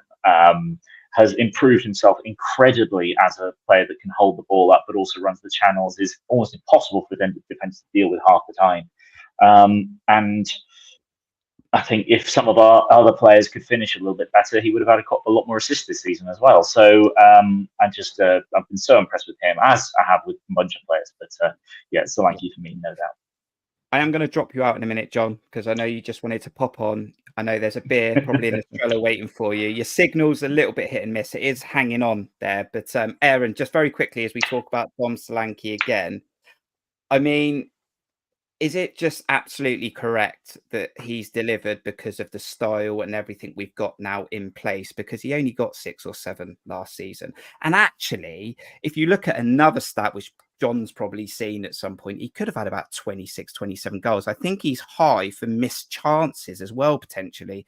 I mean, he's had a fantastic season. I know we've come back to Dom Solanke, but he has delivered. Yeah, we created a load of chances this season. I mean, how many games have we missed chance after chance? Not just Dom, a load of players. I think it would have taken out, every team can possibly say this, but I think, the chances we've missed, clear-cut chances, we should have put games to bed, which we haven't done. And that's where Dom is probably, needs to improve his game because he's not, his conversion rate. But, you can't scoff at anyone scoring 19 goals. Has he improved? I mean, we were waxing lyrical about him last season. I know he only scored 6 goals, whatever it was, but his all-round game last season was exceptional. He was a lot more isolated last year, and I feel Billing was trying to get close to him last season, but he was more isolated because the wingers weren't as dynamic. The wingers weren't flooding forward. We didn't have the overlapping fullbacks last season, and to the same extent that we tried to, the philosophy we try to do now. And in some respects, we're a bit more direct with Senesi pinging some balls over. So he has probably, the style of football definitely has created more chances, and he's obviously put a lot more of those away. But yeah, we've missed chances as well. So as you said earlier in the program, in the show, Kirk, he is probably reaching his prime now. 26, I think he is, maybe 27 soon. I don't know, but this is prime age for him, prime time. He's been there, done it, seen it, all the experience. Physically, in the best shape he's been, strength, fitness, and everything about him, and his upper body strength.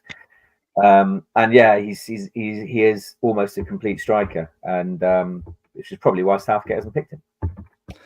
And Simon K, hope you're doing well. And as I talk about Dom Solanke, I go back, and Steve will probably pull some faces as I talk about this. And I can remember, it's like Dom Solanke must be watching Cherries Red Army and go, right, he said that, I'm going to prove him wrong.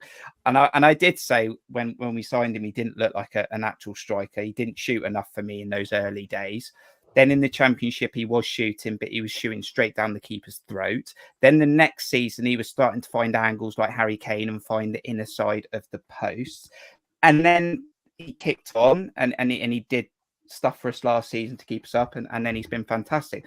And Steve knows this as well, because me and Steve speak. And one of my arguments this season with Dom, for all his great work, his running, his team play, what has frustrated me, because I always want to see players improve, Simon, what has frustrated me with Dom is his inability to hold the ball enough. And sometimes when he has got the ball, he just holds on to it too long, or he doesn't see a pass inside.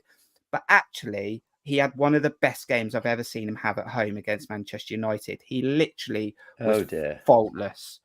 And he was literally faultless. And Dom Solanke, he's been great. He's been great. And he improves, and he's a real pro.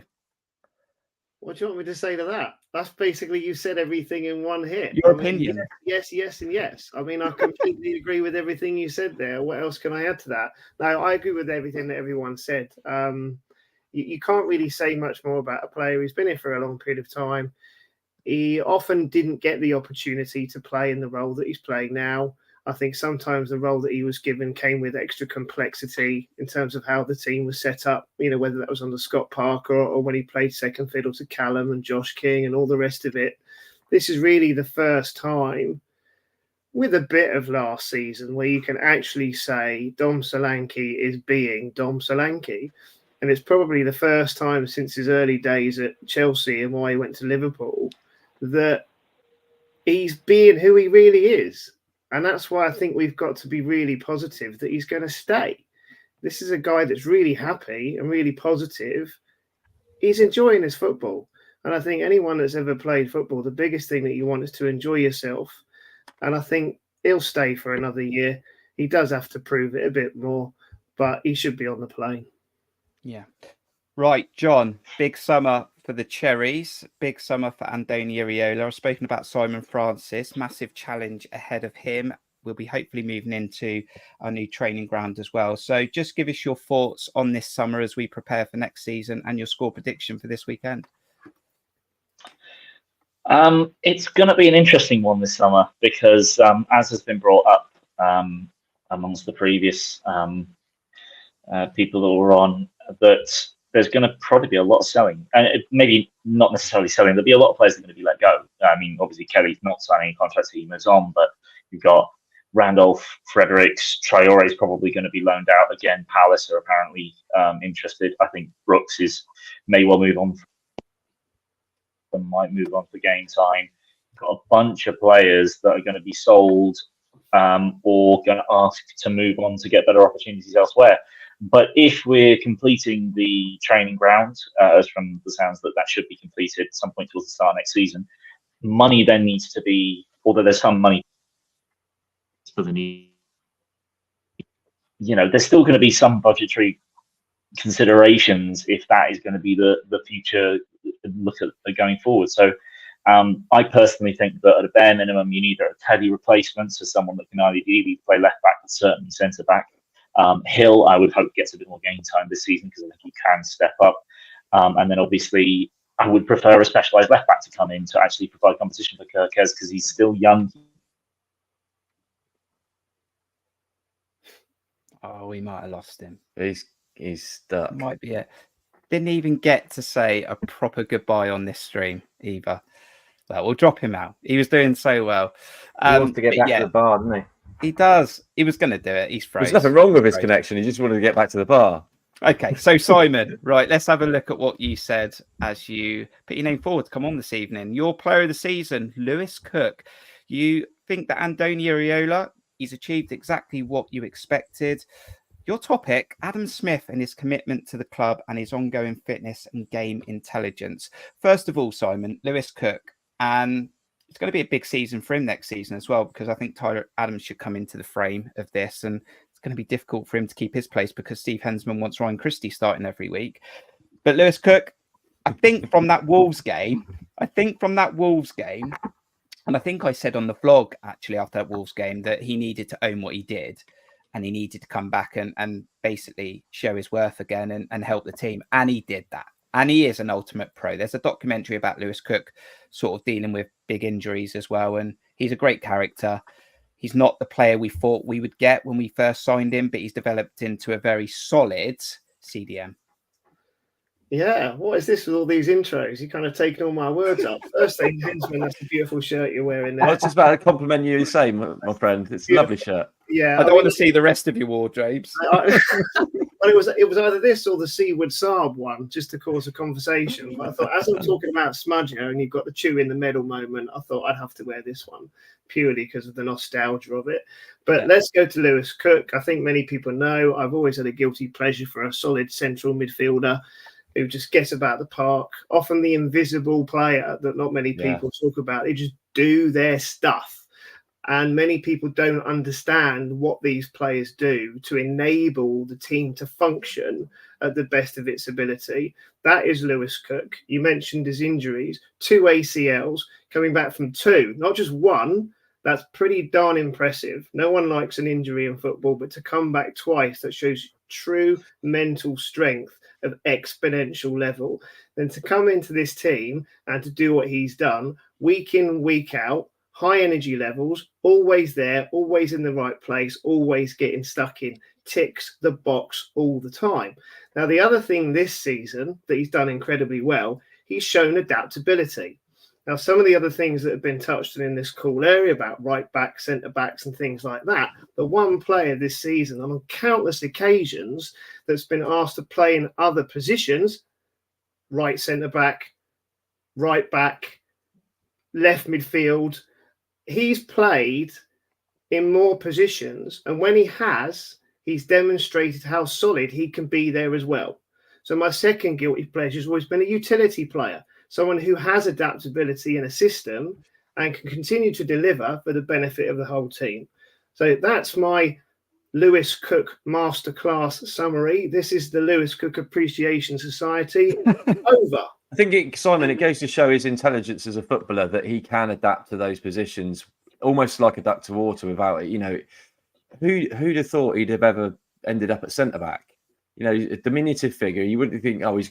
But he, again, with Andoni's guidance and what he wants him to do there, but he looks at Lewis as a player that can be that guy who can. I can put him there if I need him there, and if I want him to spray balls from the back. Like he did against QPR. I mean, it was a masterstroke. We were all going, what the hell is he doing? Mm-hmm. But, you know, that goes to show the intelligence of Andoni, the intelligence of Lewis. It's great to watch and great to see this season. Yeah, that was the first time I think we saw Lewis Cook fall into the right back position was at QPR when we were 2-0 down. And again, no, he played centre back. Centre back. Sorry. And then there were times, as you said, when he dropped into a right back, didn't he? And he took Smudger off. On occasions. And it's almost like, Aaron, I'm trying to pick the starting 11 for the first game. We don't even know who we're playing yet next season. Because I asked Steve if Ryan Christie starts next season, game 1. Does Lewis Cook start game 1 next season? I mean, who knows? I mean, it's such a difficult question because, I mean, even at the moment, as I said, I think, you know, our 2 big summer signings last summer were Adams and Scott. And I still think that they'll be our first choice 2 going forward. That means from the start of the season, I don't know. I think we're incredibly harsh on Christie and Cook, who, as I said earlier, have been 2 of our best players of the season. So I don't know. And, you know, I think we're going to strengthen. Obviously, we know we're going to lose players, but I think we're going to strengthen as well. But for me, a fully fit Adams and a more experienced, learning, getting better Alex Scott. I think, you know, for me, Alex Scott's best position is from deeper at number 8. I don't think he's a number 10 from what I've seen. I think he can play number 10. He can probably play, you know, on the wing as well. But for me, Scott's best position is an 8, up and down. And Adams clearly is his best position is protecting the defence, which at times this season we have missed. As good as Lewis Cook's been, there have been games when we kind of would love Tyler Adams to either be there or come on and play that position. So I don't know is the answer to that question. As I said, Cook and Christie have clearly earned the right to start the season. Well, I think early on in the season, Cook suffered a little bit. I think the game against Spurs, I think he suffered. He couldn't pick up Maddison's runs. He was really struggling, and I think that's what Aaron's. I think he's got better as the season's gone on, 100%. But I think you're talking about who we play out of those players, potential players we've got there. Look at most teams in the top levels of English football nowadays. They have 2 good players for each position, and the high intensity that Andoni's playing. If we've got someone who can come on and do exactly the same as what Ryan Christie's been doing for an hour in a Tyler Adams, I think that keeps everybody happy, and I think I don't see it as a problem. I think they're equally as good as each other. Yeah. Yeah, I think. Sorry to just come in on that one as the Lewis Cook Appreciation Society. Well, the thing is, Simon, it's a big moment for you, really, because you are Lewis Cook's biggest fan, and there's 122 people watching live right now, and one of them might be Lewis Cook. And if I was to say to you that you can only pick Lewis Cook or Tyler Adams next season, they're both fit and 100%, who are you picking? Well, I'm picking Lewis Cook. However, what I will say, which has been interesting to watch when Adams has come on and played, and I think Tyler Adams is a majestic player, but a different type of player for different situations in games. Now, Steve mentioned, and it's not because he's just wearing the same shirt as me, different oppositions and how they set up. Now, I think there'll be teams that will play where playing Tyler Adams might be a better option to start him because his intelligence working in a defensive sense and supporting in that area of the field is probably better than Lewis Cook's. You know, if I was to have a FIFA card and you put Adams and Lewis Cook next to each other, they both bring different things. I don't think Tyler Adams brings you some of the aggressive forward intent and pressing aggression that Lewis Cook brings. I just don't think he brings that in the same way. So I think it will depend on opposition. But of course, I'm going to pick Lewis most weeks. But I do believe there's a place for Tyler. And I also think he was brilliant when we came on and had 7 forwards on the pitch chasing the game. I think he's the perfect player to support the defenders. Yeah. Thank you so much to Paul Horry, who's just made a donation inside YouTube. Like, share, subscribe. Thank you so much. And breaking news, Simon, you're not his biggest fan. You thought you were. You thought you were. You're not. It's You Paul just Horry. want a tenner off me, that's all. Just digressing slightly, Steve, just going up the chat slightly. Look, we've had a fantastic season. We've got a chance to finish in 10th, got our best ever points total. Is there a little bit of frustration that we had a really good chance to get to the FA Cup semi-final? God, yeah. Why do we have to put a dampener on it? No, I'm sorry. I just wanted to sort of balance this. Yes, we did have a very, very good chance to make an appearance at Wembley, but you know, it wasn't to be. And let's not forget, Leicester have had a cracking season. They were good. They were well up for that game. They played really well. They battled really hard. We should have put them to bed. We didn't. It was another case of we didn't take a chance as we had. I think was that the one that Unal played up front on his own that game. I think Dom didn't play, did he? Didn't he? Can he get caution? Yeah, it was a shame because we had chances and it just didn't happen that night. And people will look at it as a chance missed, but I'm not going to let that take the shine off of what the rest of the football we've been watching this season, because it's just a slight blight on the copybook, that one. Yeah. Got about 10-15 more minutes in this stream. It's been great to have everyone in the chat. Thank you to everyone who's joined us live and everyone who's contributed. Aaron, a couple of things I want to pick off, and I do want to come back to Simon about Adam Smith, and it feels right to finish on Adam Smith at the end of this stream. But there seems to be another really busy topic that I want to pick off, because Matt was hoping to come on the stream, but he can't make it. And also Martin has also sent his apologies. He's struggling with Wi-Fi. But they're talking about Mark Travers and Neto. Neto and Mark Travers. Where are we at with the goalkeepers, right? I think Mark Travers should have been in goal a lot earlier. People probably think I hate Neto. I absolutely don't hate Neto, by the way. I just don't think he's a number one goalkeeper. I don't think he's ever really been a number one goalkeeper anywhere. He's probably on a lot of money inside the club. I'm absolutely fine, Aaron, with Neto being at the club next season as a number 2. The big question is Mark Travers a number 1, or do we need to find a new goalkeeper? Could we convince Aaron Ramsdale to come home? Well, funny enough, Aaron Ramsdale tweeted tonight, news to me, about this whole move to Newcastle. He actually just tweeted about 20 minutes ago saying news to me. Clearly, he wants to come back to us. I'll start with Neto. I think Neto has made some outstanding saves this season, but I just don't rate the guy. I don't rate him. I think he's obviously an infectious character. I think he's a brilliant character around the dressing room. I think he seems like he's got a heart of gold and he's a top bloke. I just don't think he's a good goalkeeper. People might disagree with me. I think the guy is glued to his line. He doesn't command, and I think Trav's. We haven't seen enough of him, which is a real shame, because he had a brilliant season at Stoke by all accounts. he came back, sat on the bench, and has played the last 3-4 games, whatever it is. But there has been moments in those games, even against Arsenal, where we conceded 3 goals. But where he was commanding, he came. He was brilliant for 30 minutes, 25 minutes. Well, he came for a punch. He came for a punch which Neto wouldn't have ever come for. I don't know about Trav. In all honesty, I think if we want to get to the levels that Steve mentioned earlier, if we want to be looking to get to these levels that Bill Foley wants us to get to, neither of them are good enough. That's my honest opinion. And I think Trav, for him, needs to play. He doesn't need to be number 2. If Neto wants to sit on our bench as number 2, he's been used to that all his career, and that for me says something. But I think Travs needs to go out and play regularly. He deserves to. He's good enough to. And we need to bring in a number 1 goalkeeper. Aaron Ramsdale, everything fits apart from his wages. Everything fits for me, but I don't think we can afford them. Don't forget that. Sorry, Travs is still only 24. Yeah, I know. He's still got a lot of developing to do for a goalkeeper. And I want it to be Travers, Steve. I want it. I'm not writing him off. I'm not. I just think I'm not necessarily saying with us, but I agree with what Aaron was saying. He needs to go out and play regular football for his own development.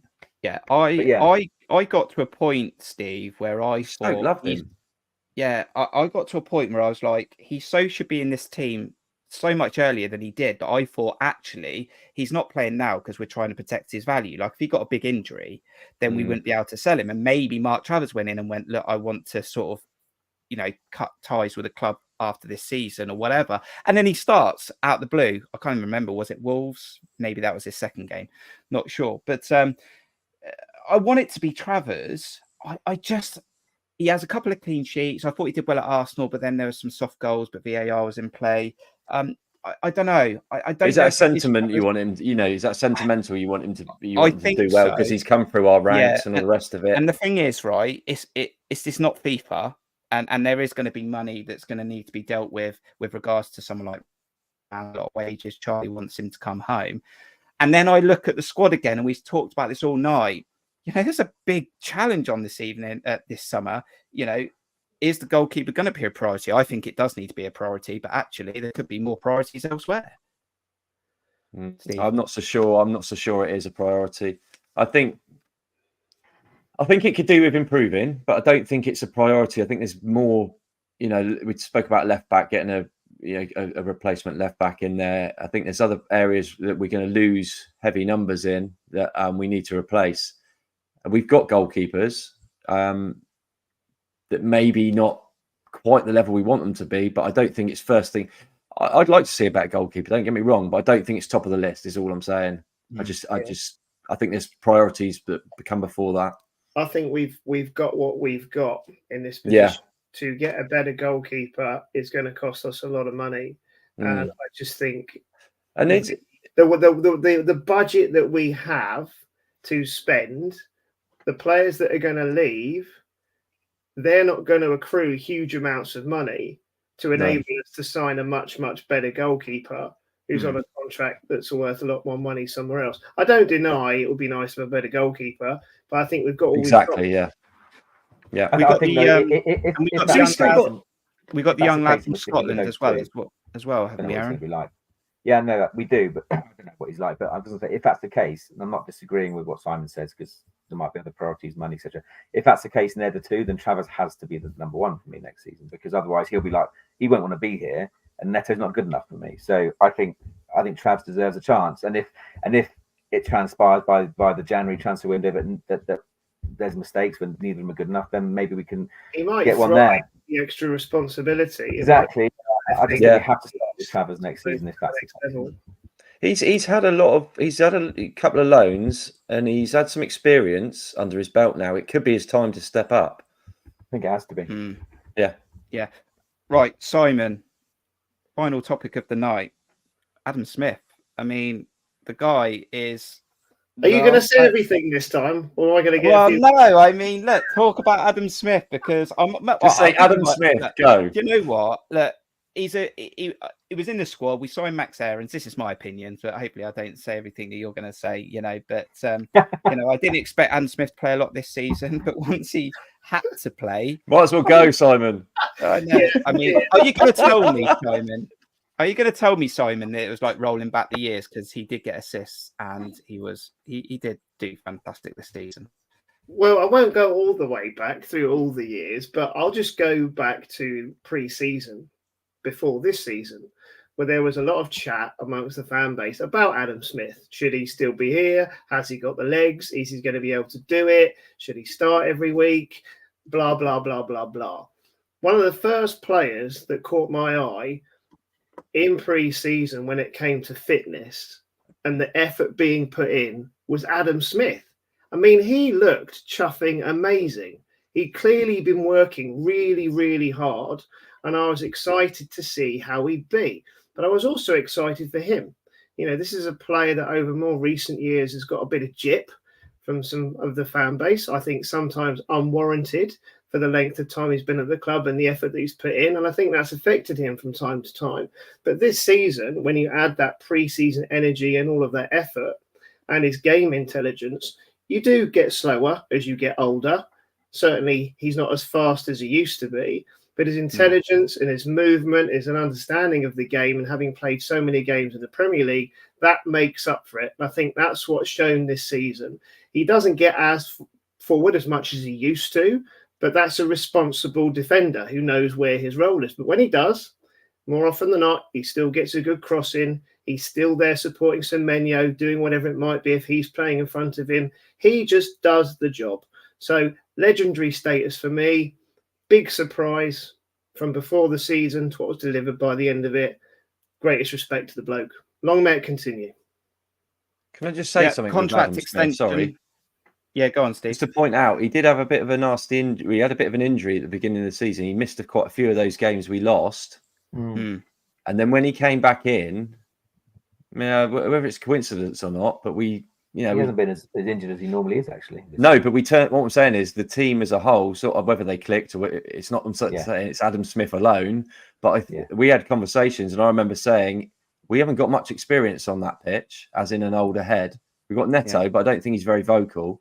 Adam Smith, when he came back in, I just think it gives the younger players, someone to look up to, someone to thrive on, someone to listen to, a voice, especially in that defence.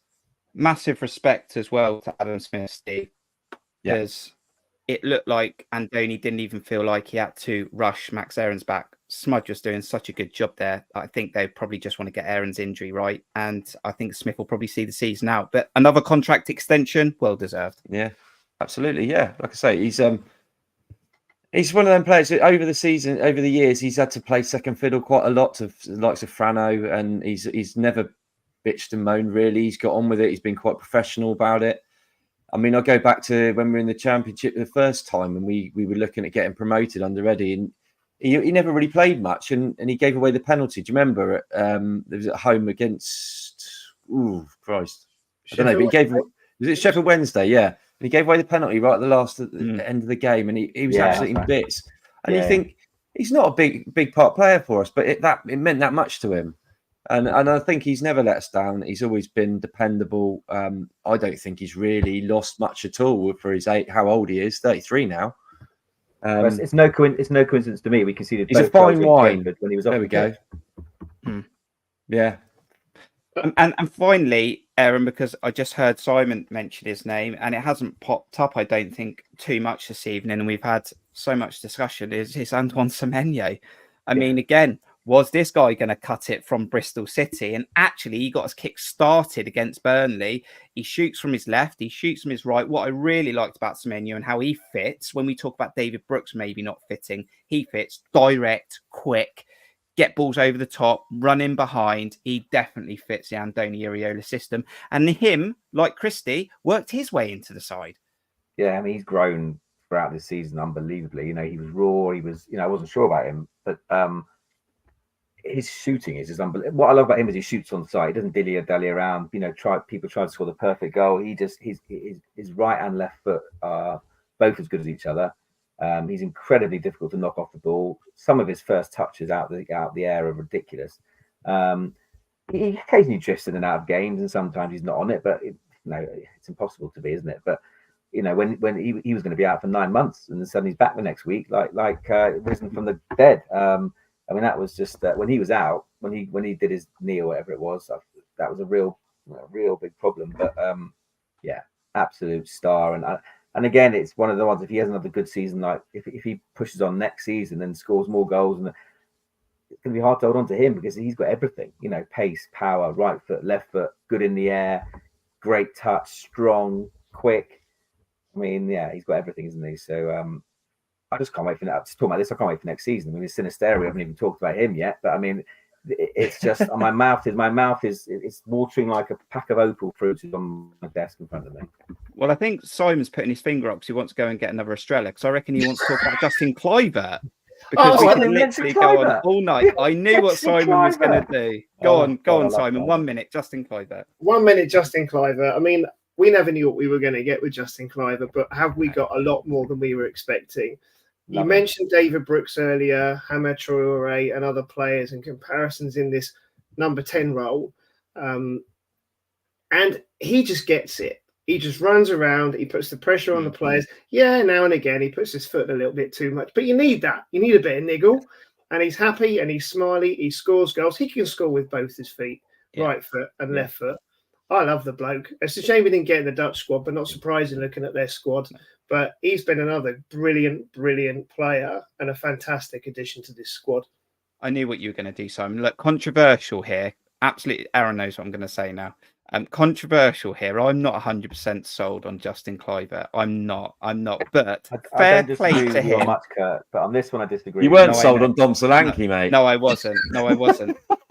I'm not going to lie. I'm not 100% on Justin. And the reason for that is I think he does go missing an awful lot. However, what I will say is if you then go back and look at the games where we picked up a lot of points, you'll find Justin Kluivert in the team almost every time, playing an impact. So actually, that's just me being honest, because that's what I do, but it doesn't look good and it doesn't look like I'm right. So that's absolutely fine. But there's just from the eye, there's games when I just forget that Justin Kluivert's playing. That's all I'm saying. But he has scored some big goals, one against Burnley, and he has played some massive part.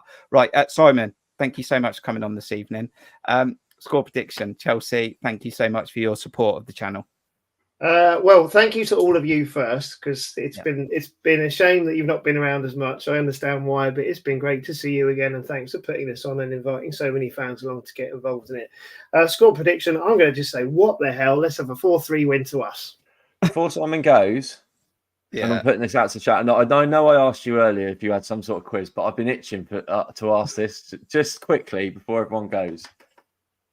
3 players, ex-Bournemouth players, that have scored against us this season. Got 5 minutes till the end of the stream, see if you can get them. Okay. Actually, we've got 21 minutes because at 10:30 the breaking contract news is coming out. So, but you might not want to go that long, Kirk. I get it. And can I just also say, centre back partnership, Zabs and Senesi. Yeah. Oh, outstanding. Senesi. We've hardly talked about them either. No, I mean, I think Senesi's joint top assist maker alongside Ryan. You say 3 players, Steve. Three ex-Bournemouth players that have scored against us this season. Get them in the chat. We've also got some scores going in there. But Simon, thank you so much for coming on, and catch up with you soon. Yeah. Simon. Oh, I've dropped Simon out as he was just saying. Sorry about rude. that, Simon. I know it was very on Sunday. He'll understand, absolutely. Right, we've got some score predictions going in there. I didn't even ask for them, but if you want to put your score prediction for Chelsea, put them in there. If you know the answer to Steve's quiz, 3 ex-AFC Bournemouth players that scored against us this season, if I've got that right, Steve. That's correct. Aaron. I don't know. We haven't got sort of a finished part. Summarise Cherries Red Army this season. The season is the final section of this season. Yeah. This is our final stream. It's been a great season. I think, we all came off the back of last season. It was a good achievement to stay up. I think, my feelings about Gary O'Neill. As good a job as he did, he wasn't the right man for us, I think. I didn't know anything about Iraola when I first heard about him. But, the first couple of months were not great. After that Everton game. Rodgers, yeah. Okay, Richie, there you go. Is it Mark Cole? Mark Cole's got it spot on. Charlie did also get a few. Fair play. Yeah, I did. The Everton away game, I was concerned. And I was, didn't know what was going on. But it all turned around pretty quickly. It's very, very exciting. we've spoken about it a lot. I kind of feel that next season could be peak Bournemouth if we hold on to some of these players, because I think, you know, we might lose Dom this summer, we might not. I don't think.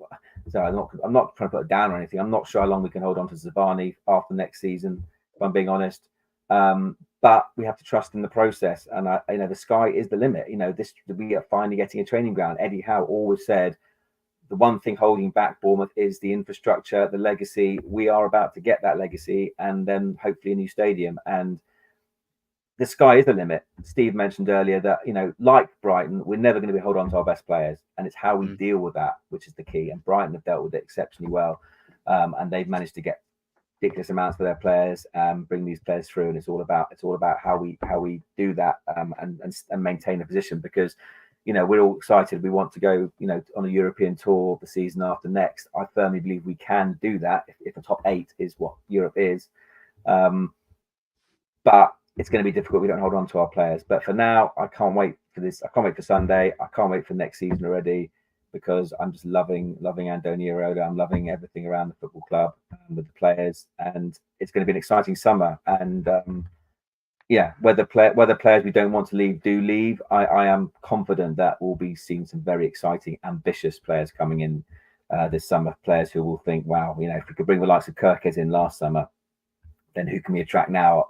A season under Andoni's belt, finishing 11th, let's say, where we're going to finish. I think it's exciting stuff. And and obviously, whether we, you know, through the channel, it's great to see you guys, but we see each other on a match day anyway. So yeah, in either forum, it's great to see you all. And thanks to everyone who watches us. You know, said we've missed you, and to see you all on here tonight in the comments and watching has been amazing, because ultimately, although we like to talk to each other about football, we love to interact with you all and hear your feedback and comments. And it's been a great night, apart from Southampton winning.